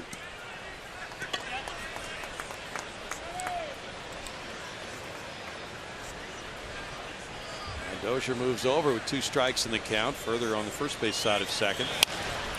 And it goes to the shortstop. Escobar makes it a 1-2-3 fifth. We move to the 6th inning, 6-3 Astros.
Houston Astros baseball on Root Sports is presented by Southwest Airlines. Transparency, low fares, nothing to hide. By Jack in the Box. Taste the Jumbo-licious Jumbo Meal before it's gone, only at Jack in the Box. And by Academy Sports and Outdoors, donating $100 for each Astros home run and $200 for each Correa home run to Houston Children's Charity. Well, if this game took 5-6 hours, Ash, people would say that's a little too long, but it's such a pretty night. It's 6-3 as we go to only the 6th inning, but who cares? Do you take 5-6 hour picnics? Is that what you say? That's right. Gotta have a slow picnic every now and then. Miguel Sano leads it off in the 6th inning. Sano has flied to right and struck out. Colin McHugh is nearing 100 pitches. He's at 96 through 5. Ooh, curveball was close to the left shoulder of Sano, who spun out of there on ball 1. Good night in the minor leagues for the Astros clubs. Fresno won 5-2 over Reno with a good start from Brad Peacock. That's rammed into left center field. Extra bases, banging off that bullpen post. Gomez fires into second, and it's pretty close, but it's a double. Whoa! He's out. It came off the bag. Altuve kept the tag on Sano, and he's called out by Tripp Gibson. A lot of these players through the years have picked up a habit of sliding into the bag and popping up. And when they pop up, they come up off the bag. Let's see if that's the case here. One way or another, nice job by Carlos Gomez hustling the play out. Yeah, there's that little pop up.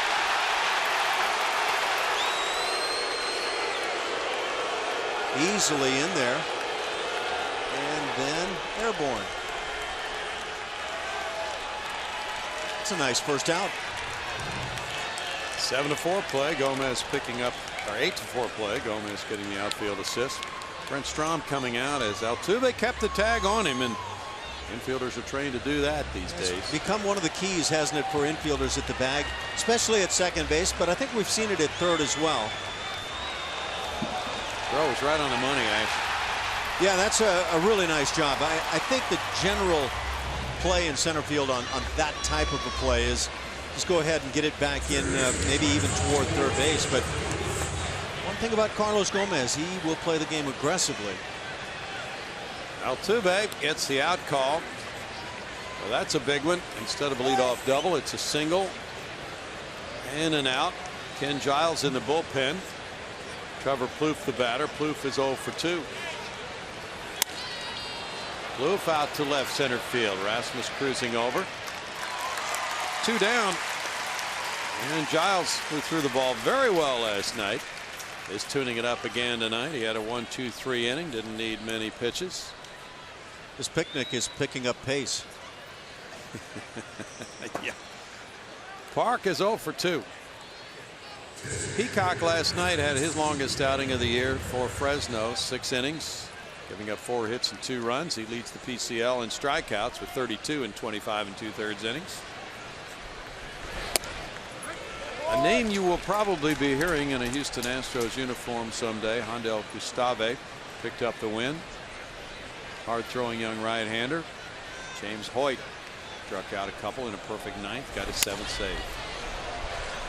Danny Wirth had a couple of hits. And Jake Marisnick had a double. Nice to see Jake get that bat hot again. Yes. 0-2. Joe Musgrove was brilliant last night for Corpus Christi in an 8-2 win over Frisco. Musgrove has had terrific stats this season. He's on the radar.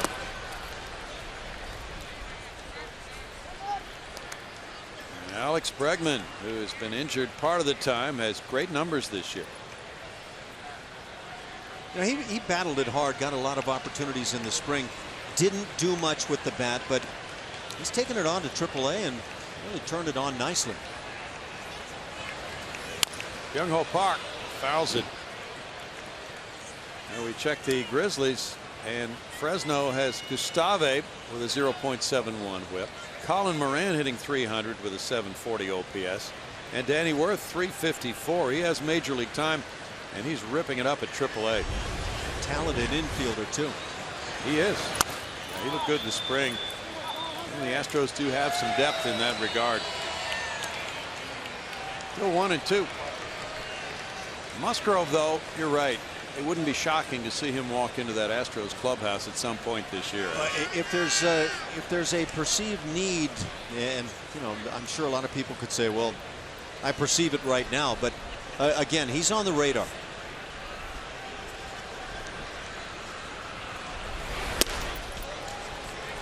Two balls, 2 strikes as McHugh tries to get through 6 innings.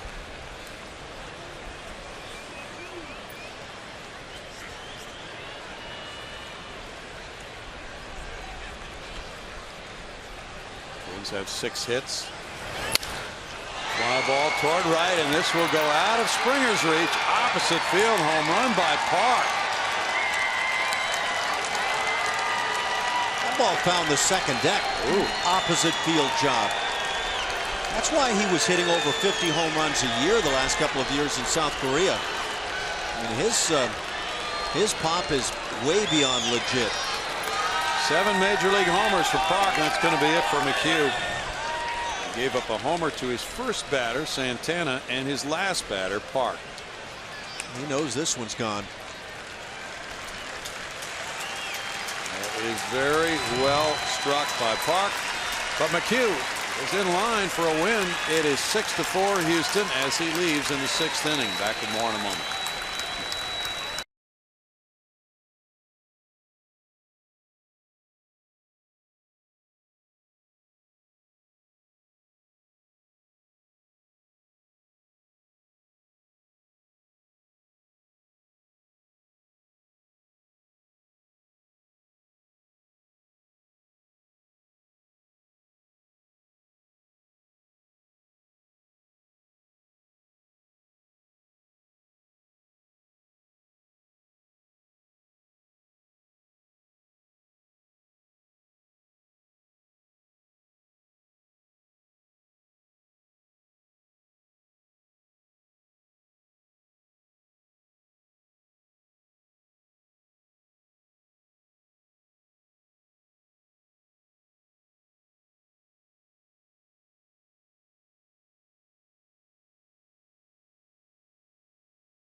For Astros here in the 6th inning. Every Wednesday night home game is $1 Hot Dog Wednesday, presented by Nolan Ryan Beef. Tomorrow night is a perfect chance to scarf down some dollar dogs. Visit astros.com/dollar dogs or call 1-877-9-ASTROS for more information.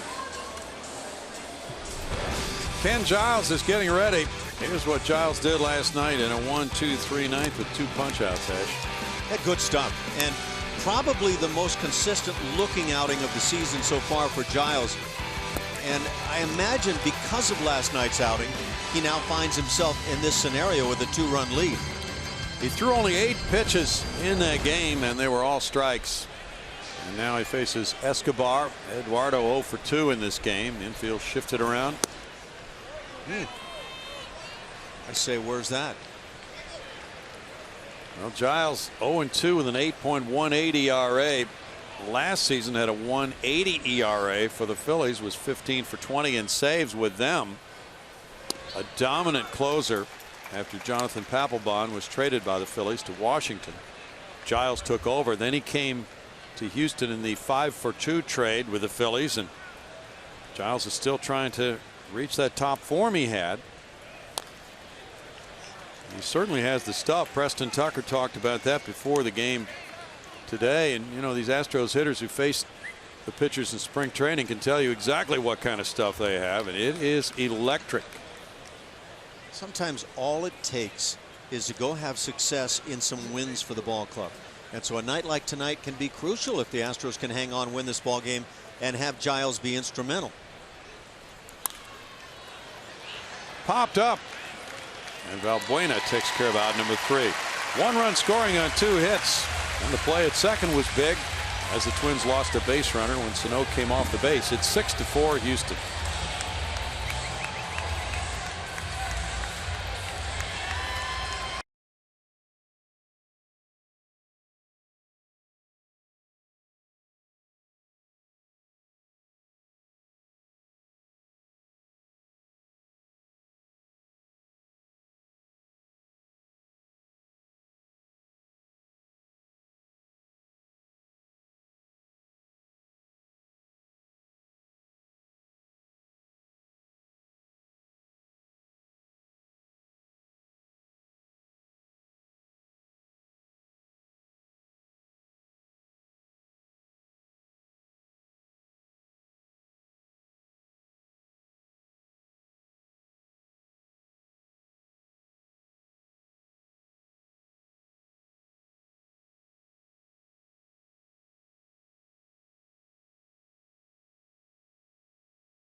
Summaries presented by the Demontron Auto Group, showing you Santana leading off the game with a homer, and then Meyer leaving after 2 2/3 innings. The Astros grabbing the lead at that point. Castro hit his first homer of the season. Springer later added one, and now the Astros come up looking for more, leading by 2 in the home 6th inning. Carlos Gomez has a pair of doubles, both to left center field. Pat Neshek warming up for Houston. And Michael Tonkin is in the bullpen for Minnesota. There's strike one. Gomez with 2 of the Astros' 5 hits. All their hits have been for extra bases. 3 doubles, 1 by Correa, and 2 homers. That's kind of been the trend for the Astros this year. When they hit with thump. It wouldn't be all that bad to mix in a few more singles here and there. 1 and 2. Make them doubles, Brownie, and you got me. Doubles work. A nice 2-out single with a man in scoring position. Certainly works, doesn't it? Go a long way. Yep. Inside from Malone, who's come in the 3rd inning, and he's pitched 2 1/3 so far with a count of 51 pitches. That's why Tonkin is working. So Malone, even though he gave up the 2-run homer to Springer and balked in a run, has kept this game within reach for the Twins. By the way, Phil Boudreau did some checking on Steve Carlton. He picked off 145 runners, and he balked 95 times. That's an interesting pairing of stats. 3-2. Valbuena on deck. You know, if that was a stolen base versus caught stealing set of numbers, they'd say, well, that's not successful. That's not going to work for you. That's true. Strikeout number 2 for Malone, and it appears that the design for him might be for him to get through this lineup by facing these 2 left-handed hitters now, Valbuena and Castro, and then with the right-hander Tonkin warming up. If he doesn't do that, if Altuve comes up, maybe Tonkin comes in for Altuve, but that's just guesswork. Valbuena struck out looking and put down a sac bunt. It was nearly a bunt hit, but Dozier made a great play rushing in to glove it and throw him out, or toss him out. He didn't throw it. That's a strike.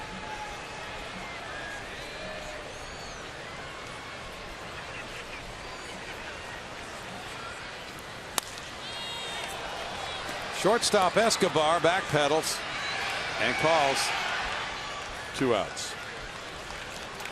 Looking now at our Ford spray chart, and we're looking at Jason Castro. He hit that opposite field home run tonight. We talked about 2013 when he made the All-Star team. Yeah, I would have guessed that number 27% of balls hit to left field might have been higher than that. 23% over the last couple of seasons. So it's not like he's drastically different, but when he drives the ball to left field, that is the best of Jason Castro.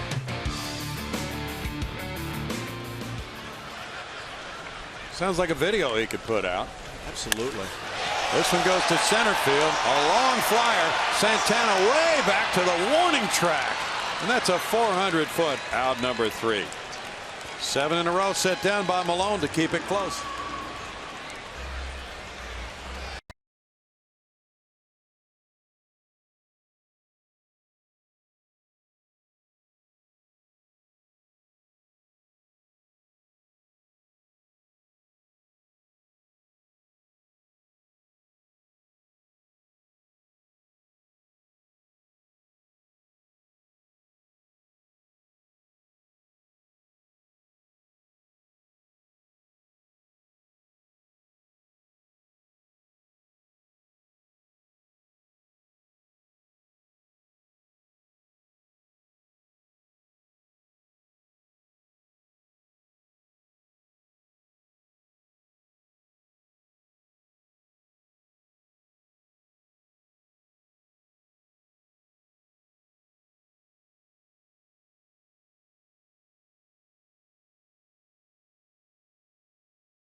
Lead the Twins. Playing to Win is brought to you by Toyota Tundra. Colin McHugh could be a winner for the 3rd time this season. Ash pitched well tonight, and I thought even in the first inning when he yielded that leadoff home run that the stuff was sharp. He was able to mix all the pitches, didn't get caught throwing a ton of cutters, and that will please some folks. They want to see a little more of the 4-seam fastball, sharp hitting corners like that. A better looking Colin McHugh for me, despite the fact that it will not be a quality start, but that's the kind of effort you want to see. Yeah, W's are what the Astros are after right now. And they have one within their reach, but still 3 innings to go with a 6-4 lead. Pat Neshek comes in.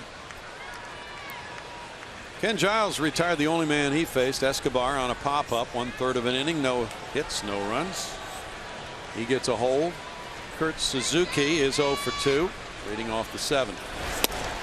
Neshek delivers, and there's strike 1 for Pat, a former Minnesota Twin, who is appearing for the 11th time this year with a 5.14 ERA and 7 innings of work. Batting average against Pat is 167. He's allowed 4 hits, 3 have been homers. That's a weird stat. 1-1. Here's another weird stat. A weird one. Yeah, here's another strange one on Steve Carlton. We're fixated on him tonight. Gave up 314 steals, but had 226 caught stealings. Yeah, I actually don't remember Steve Carlton in that regard. The running game issue. For me, I remember the slider and how tough he was. Yeah, absolutely. So I don't remember a whole lot of base runners on Steve. Foul back, and it's 2-2. Rosario, the number 9 hitter's on deck. Santana due up 3rd as Neshek tries to protect this 2-run lead in the 7th. Astros relievers 0-4 with a 4.46 ERA, but they are 7-1 this season. The Astros are, when they've had the lead after 6 innings. Valbuena to White, 1 out. Rosario singled and scored in the 3rd. He's 1 for 2.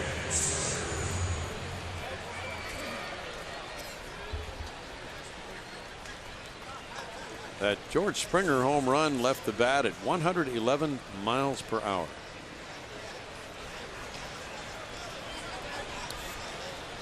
Well, I know he hit it hard. My eye says, wow, that thing is crushed. Ball 1 to Rosario.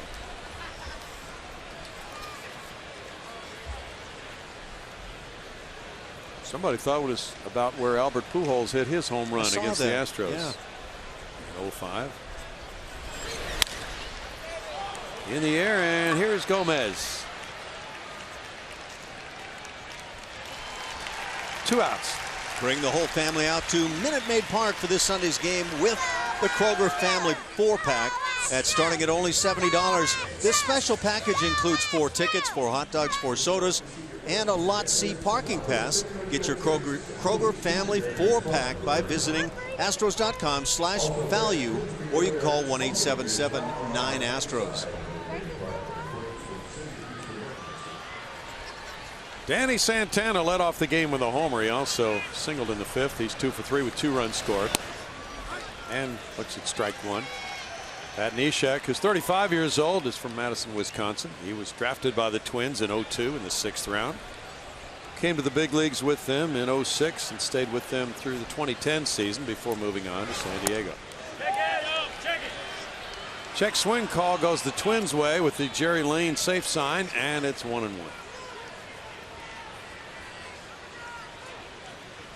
Neshek had 28 holds last year for the Astros in 66 games, and that tied for 3rd best in the American League. 2-1, and the hold is an important statistic for a setup reliever. Closers have saves. Yeah, if you're not that closer, that's kind of the stat that you probably in good part rely on, or if you're an agent for a pitcher. Now back 2-2. Well, that means that the game was within reach of the other team, a safe situation, and he held the lead while he was in there.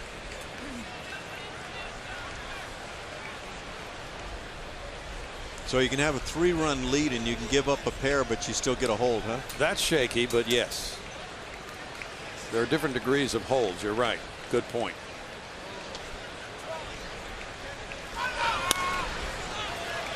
Correa drifts out into shallow left field on the off-speed pitch to handle out number 3. A spotless 7th for Pat Neshek and a 6-4 lead for the Astros at 7th inning stretch time.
The 7th inning stretch here and enjoying a 6-4 Astros lead as we move to the bottom of the 7th.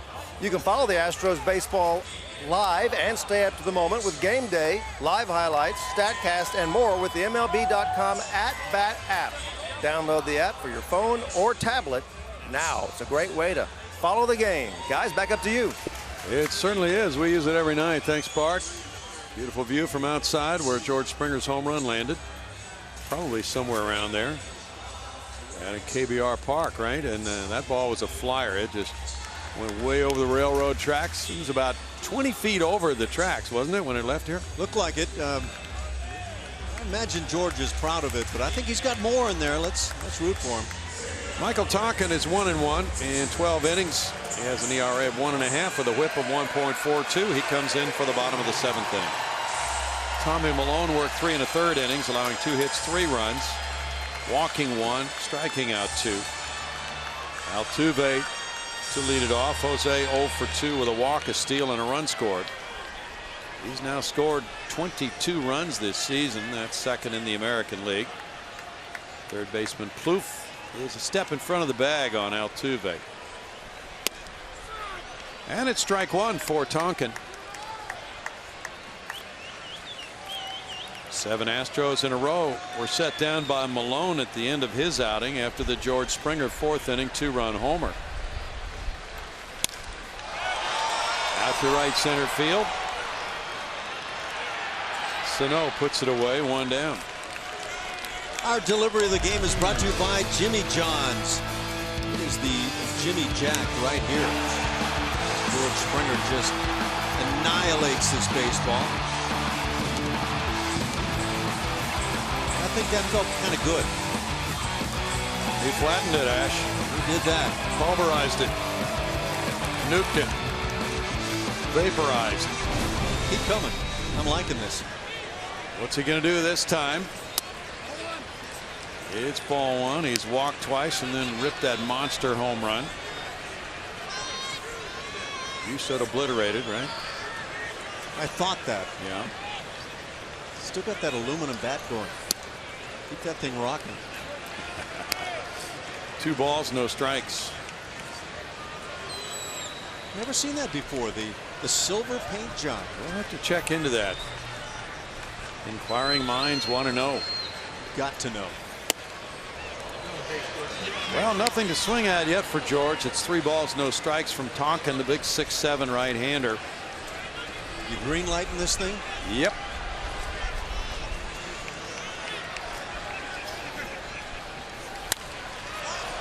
Pop back. You are making the calls for this club, aren't you? Well, it's pretty automatic, isn't it? I'm good with that one. I'd let him get a swing on a pitch. Look for the fastball, get the fastball, destroy the fastball. That pitch was right there. It was. He might be unhappy with that result. Yep. See him throw the head back. Start feeling it a bit. You feel like you're just going to center that thing up. Now a foul tip makes it 3-2. Tonkin stays with a heater. Fastball around 93 most of the time for Michael Tonkin. 30th round draft choice in 08 by the Twins. Springer gets another one, but this one's in the air to center. Santana handles out number 2. Yeah, there was nothing mysterious going on there. Just 3 straight heaters, and George had the big swings. Now Carlos Correa, who had one of the important hits for the Astros tonight. The RBI double in the 3rd inning. The Astros had fallen behind 2-0 when they came to the plate. They got a Castro leadoff homer to left, then 2 walks, and Correa was able to drive in Altuve with run number 2 of the game to tie it. And Springer later scored the go-ahead run on a wild pitch. In for strike 1 to Correa.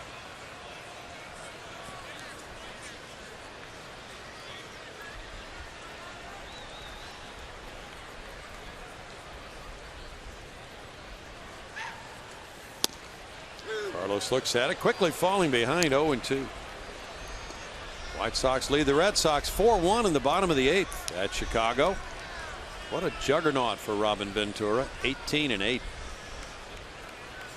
Brewers 5, Angels 4, bottom of the 8th in Milwaukee.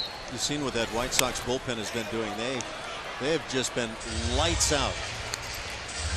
Matt Albers is one of them. How about that?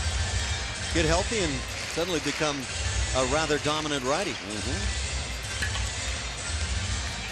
Maybe they don't need Bobby Thigpen this year. Yeah, that might be in the rear view. 1 ball, 2 strikes. Phillies 1, Cardinals nothing. Bottom of the 9th in St. Louis. That Phillies team surprising at 15-11. Nationals lead the Royals 6-3. They're in the bottom of the 8th. The Nationals are trying to sweep the Show Me State. Strike 3 call. That ends the 7th inning. We go to the 8th with the score 6-4 Houston.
fans having some good time here as the Astros on top 6-4. We move to the top of the 8th, and we have a winner in our Chevy Stro poll.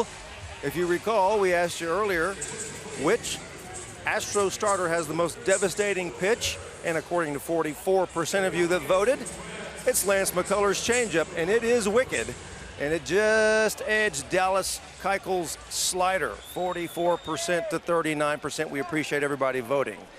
As for pitchers, Will Harris on the mound for the Stros guys, and that's good news. And he's come into this prominent role now, moving into the 8th inning. So this is what we've been seeing of Will Harris. It has been very good. 10 straight shutout outings for Harris, who leads by 2, facing Dozier, who can take him deep. Dozier's 2 for 2 with a walk. There's that kind of home run pop. And there's strike 1 after Pat Neshek got a hold and worked a 1-2-3 7th. Give you some numbers that mean a lot to me for Will Harris. And you can see some of the batting averages against right-hand hitters have had a miserable time. He allowed 42 hits in 71 innings last year. He's not quite on that pace, but just 8 hits in 11 2/3 this year. So he's obviously very tough. He worked 2/3 of an inning Sunday at Oakland, allowing a hit, no runs. So 10 straight scoreless appearances, covering 10 1/3 innings. That's the longest scoreless inning streak by an Astro pitcher this season. Correa does not make the play. An error on Correa puts Dozier at first and brings the potential tying run to the plate in Mauer. 4th error for Correa. I don't know if this ball came up a little bit on that final hop, but obviously not handled at all by Carlos Correa. He's staying down very well with the body, but that ball actually hit on the backside of the thumb a bit. First error of this ball game. Dozier aboard. Mauer is 0 for 2 with an RBI ground out and a walk. Trevor May warming up for the Twins. No action in the Astros bullpen.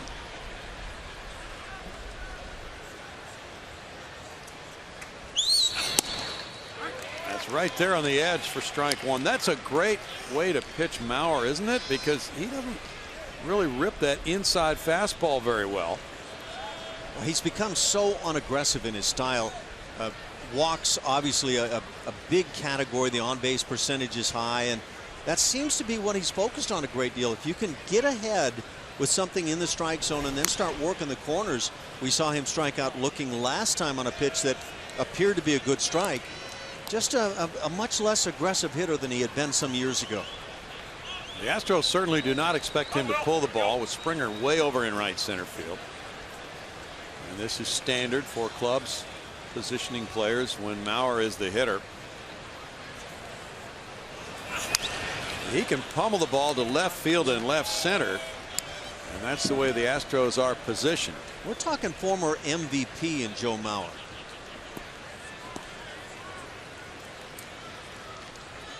But he is back to some very high form with that 326 average and a 452 on base average. Make no mistake, he can hit .313 lifetime.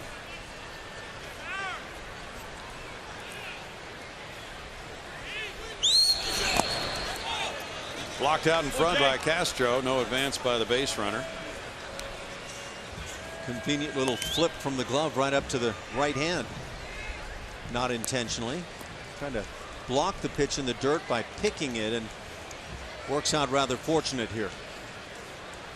Mauer with 3 batting titles. In 06 he hit .347, in 08 .328, in 09 .365 for Joe Mauer. And he hit 28 homers in that 09 season, drove in 96. Rolls over on that one. 1 and 2. He is just a tough out, but lately, after the concussion problems he had while catching, he experienced some vision difficulties as well, and he's admitted in some stories this year that he could not see the baseball all the time last year. His batting average dropped to .265. That's a scary thought.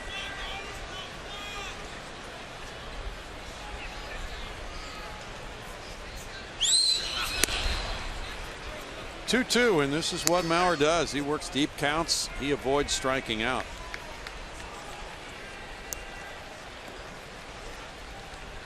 for his career, he's walked just about as many times as he's struck out.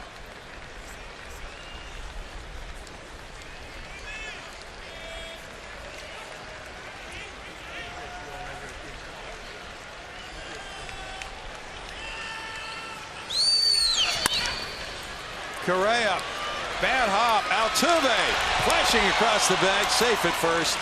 They got the out at second on the bad hop, with Dozier arriving just after Altuve at second base.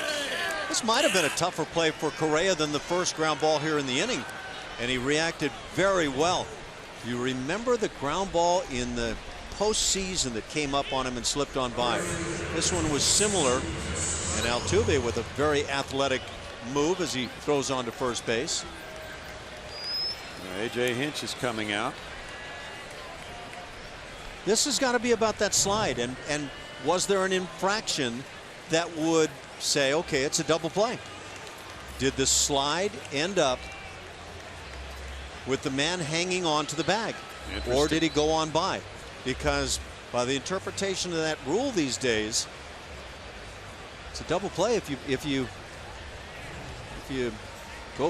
break the rule, I guess, bottom line. But let's see what Dozier does.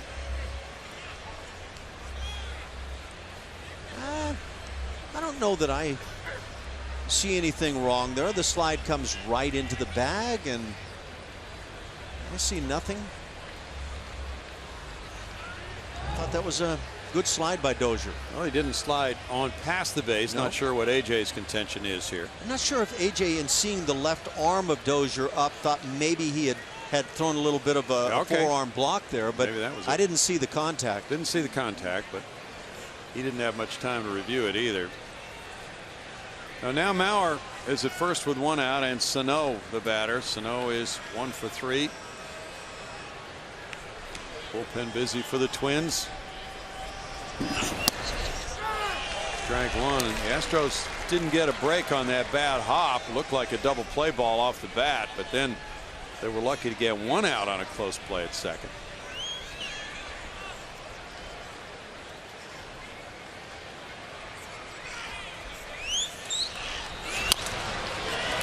Foul ball makes it 0-2. Will Harris has been nothing but terrific. You've detailed his numbers. He gives AJ that capability of using him in this situation, despite the fact that he was originally planned as an earlier, like a 7th inning guy for this season. Certainly he can pitch in the 8th. He can pitch in the 9th. He's pitched like a closer in the 7th and 8th innings. He bounces in and gets a strikeout on Sano. Big out number 2. Power hit. We were talking earlier about Lance McCullers and coming back and the change up. Take a look at the type of swings he gets on that pitch, and it's set up because he's got such a great heater is what I'm trying to say, and he sells it with heater arm speed. He's got a really good one, and don't forget his slider as well. And we'll take a glance at a hitter or two. Played with Dennis Eckersley when he was a kid, and he'd tell guys to go sit down. Trevor Plouffe is 0 for 3 tonight in his return to the lineup. Plouffe takes ball 1. See that little cut as that ball sails across. He's got a really good tight cutter. That late movement can really keep the ball off the fat part of the bat. There's a guy named Rivera had pretty good sailing movement. He's probably sailing right now in a different way. No doubt. What a career. It'll be smooth sailing if he is, for the Hall of Famer to be. Plouffe hit 22 homers and drove in 86 last year. 2 balls, no strikes. What a great addition Will Harris has been to the Astros. Yeah, that was quite a pickup prior to last season. He had been with Colorado and Arizona, and he was claimed on waivers prior to last year. How does that happen? Don't know. What was somebody thinking? Fouled away. 2-1. Well, in 2014 for Arizona, he had a 4.34 ERA and spent about half that year at Reno. Hey, look, you pitch in Arizona in that ballpark and all, you're not going to have a 2.1 ERA. It's just fact of the matter. In 2013, he had a 2.91 though at Arizona. It's very good.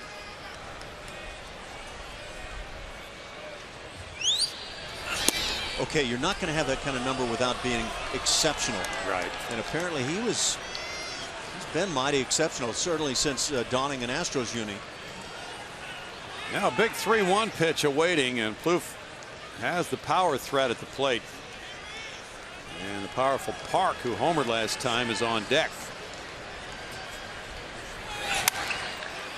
In the air, and Altuve sprints over. He was in the shift and makes the catch to end the top of the 8th inning. The Astros work around an error with Harris making his pitches. No runs, no hits, 1 error, 1 left. Bottom of the 8th coming, 6-4 Houston.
Houston Astros baseball on Root Sports is presented by Southwest Airlines. Transparency, low fares, nothing to hide. And by Toyota. Let's go places. Let's go on a beautiful night inside Minute Maid Park, where the Astros lead at 6-4. They come up in the bottom of the 8th inning. They've been out hit 7-5, but they got a 2-run homer from George Springer in the 4th. Solo shot from Jason Castro in the 3rd. And so all of their hits have been for extra bases. Colby Rasmus is 0 for 3 tonight. Facing the big right-hander, Michael Tonkin. And there's ball 1. And the Twins have brought some height to the mound. Their starting pitcher, Alex Meyer, was 6'9". Still is, for that matter. And Tonkin 6'7". Unless they knocked him down an inch. I don't think that happened. Plouffe is back in the foul territory. 1 out. That is quality analysis. Hey, we had some more questions too on Twitter, Ash, that we want to get to if we can. Does that mean more than one pitcher can record a hold in a game? Paulette Patterson wants to know. Giles got 1, Neshek got 1, Harris could get 1 and did. Yes, it does mean that. So let's load up on the holds. White is 0 for 3. And we have a question from Jerry Newberry. Since Sano actually did reach second safely and was out after that, could he have been credited with a double instead of a single? Not in that case, because he was not considered to have possession of the base since he slid into it and then came off it. You have to maintain that bag. Yes. Once again, that unusual move from Tyler White on the pitch called a strike, or a ball rather. Into him. Yep. Yeah, that front side is just flying open. And if you take that correctly, that left shoulder will turn back toward the catcher and umpire.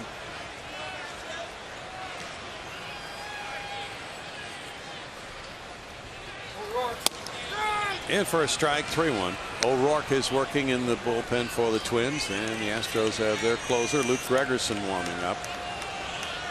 Rockies 3, Padres nothing, top of the 3rd.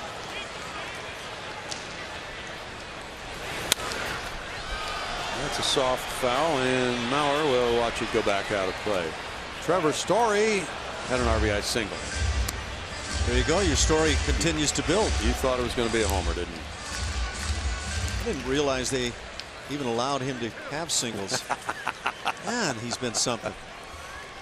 The Indians will be here next week, Monday, Tuesday, Wednesday. The Wednesday game's a day game. They beat the Tigers tonight, 7-3.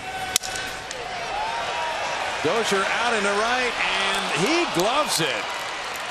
Dozier's been playing a phenomenal brand of second base in this series. Quick on his feet, isn't he? We talked about that on a little dribbler on the right side earlier in the game. And this time just sprinting back to right field. Yeah, he's played well. His range factor is going way up, Ash.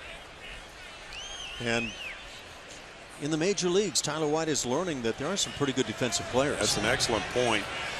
Evan Gattis has grounded out both times he's batted. There's ball 1. That is a big difference for hitters. Usually when they get to the big leagues, the defensive work is top notch here. It's at a higher level than it is in the minor leagues, and that's what makes it tougher to hit, in addition to the pitchers being more difficult. Dozier came all the way in to scoop up that one ball and then went all the way out to right field for that one. He's been all over the field.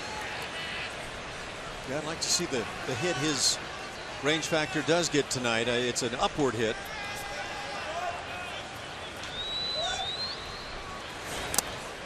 Outside 2-1 in the 9th. The Twins will have Park, Escobar, and Suzuki due to bat. Gregerson getting ready for that now. Carlos Gomez is on deck.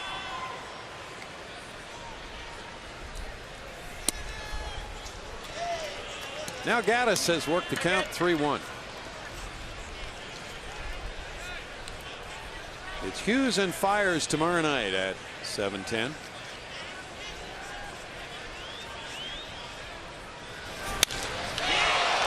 Gattis with a high drive. Santana trotting back to make it a 1-2-3-8. We move to the 9th, 6-4 Houston.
Our Geico quote of the day is from former Twins and Phillies manager Gene Mauch on the nature of losing streaks. Losing streaks are funny. If you lose at the beginning, you get off to a bad start. If you lose in the middle of the season, you're in a slump. If you lose at the end, you're choking. Well, he managed the 64 Phillies, and they were accused of choking. Yep. Right? No choking around here. No. We haven't eaten in hours. But the 64 Phillies had a lead of something like 6.5 games with 12 games to go. That was a rough Well, final day. I would say they choked. regardless, that was a real bad streak late in the season, and it prevented postseason play. And Gene Mauch, of course, caught all kinds of criticism for the way he used essentially 2 starting pitchers for about the last 10 games. That's about all they had back in those days. Didn't the Dodgers only have Drysdale and Koufax? And, yeah. It was a very different game. And Bunning and Chris Short were the 2 guys. That's Here's right. Byung-Ho Park against Luke Gregerson. And he's 5 for 5 in saves with a 1.80 ERA this season in 9 games. Converted his last 14 save opportunities going back to last year. Park homered last time up. And he hit it off the facing of the second deck in right field. He's 1 for 3 tonight, taking strike 1. Will Harrison 1 inning, allowed no hits, no runs, had no walks, 1 strikeout. The relief pitching has been great for the Astros tonight. Ooh. Park didn't pick up that slider, and it's 0-2. Luke Gregerson has allowed 4 hits in 10 innings. Yeah, that slider was not exactly on for Park there, trying to stay on that pitch. He missed that by about 18 inches. At least.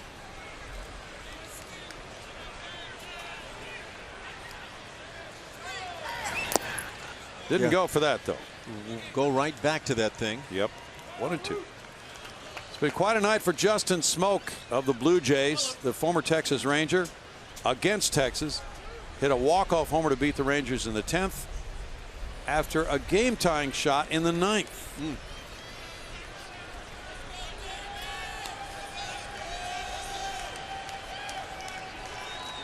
Two teams who battled for the ALCS title last year.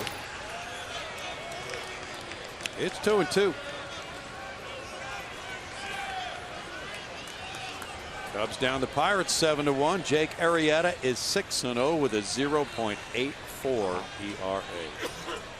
Superhuman.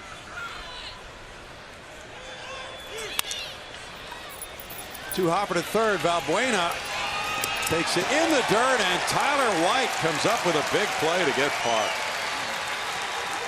A lot of the early concerns starting the season was how would Tyler White be at first base defensively. He's been fine. He has learned that hitting in the major leagues is really challenging. This is a nice play and much needed right here.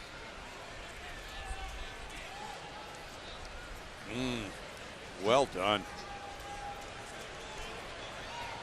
Valbuena took his time. Generally a very accurate thrower, Valbuena. Yeah.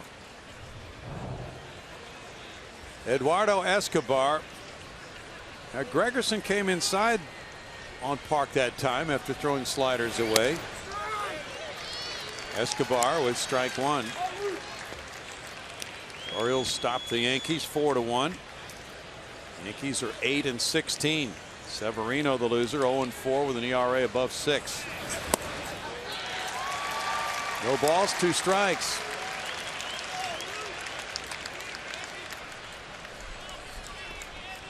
Always a lot of talk about that slider from Gregerson, but that sinking fastball takes a dive.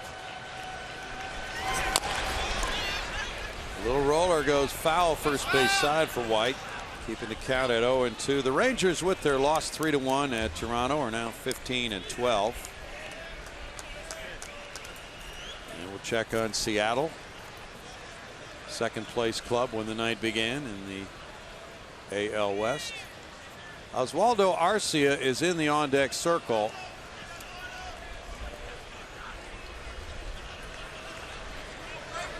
Mariners are leading 3-0 at Oakland in the bottom of the 4th with Iwakuma on the mound. That's a strikeout. 2 down. Right over the top slider. He's got such great tilt, that downward action on that pitch. Fans are up. Arcia is the pinch hitter. That thing just dives straight downward.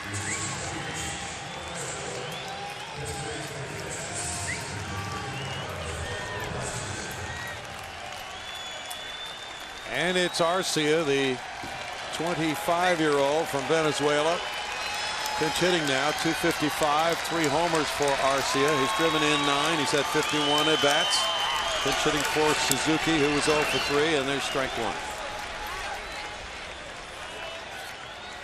This relief work has been top-notch for A.J. Hinch's club tonight. Giles got the only man he faced. Neshek had a 1-2-3 inning. Harris pitched around an error. And now Gregerson trying to close it. Twins have not had a hit since the home run by Park off McHugh, the last batter Colin faced.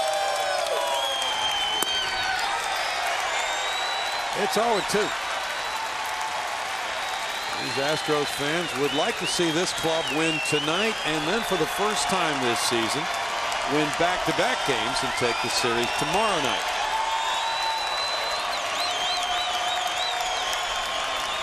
$21,153 tonight for paid attendance. Gregerson has it. Tosses for the final out to Tyler White. And the Twins do not get a hit for the last 3 1/3 innings against the Astros relief corps. That protects it for Colin McHugh's 3rd win of the year. And he beats Alex Meyer, who is 0-1. The outfielders bow in tribute to a Houston win. Win number 9 of the year goes Houston's way with a couple of homers, 3 doubles, all 5 hits for extra bases. Final score 6-4. The Astros beat the Twins.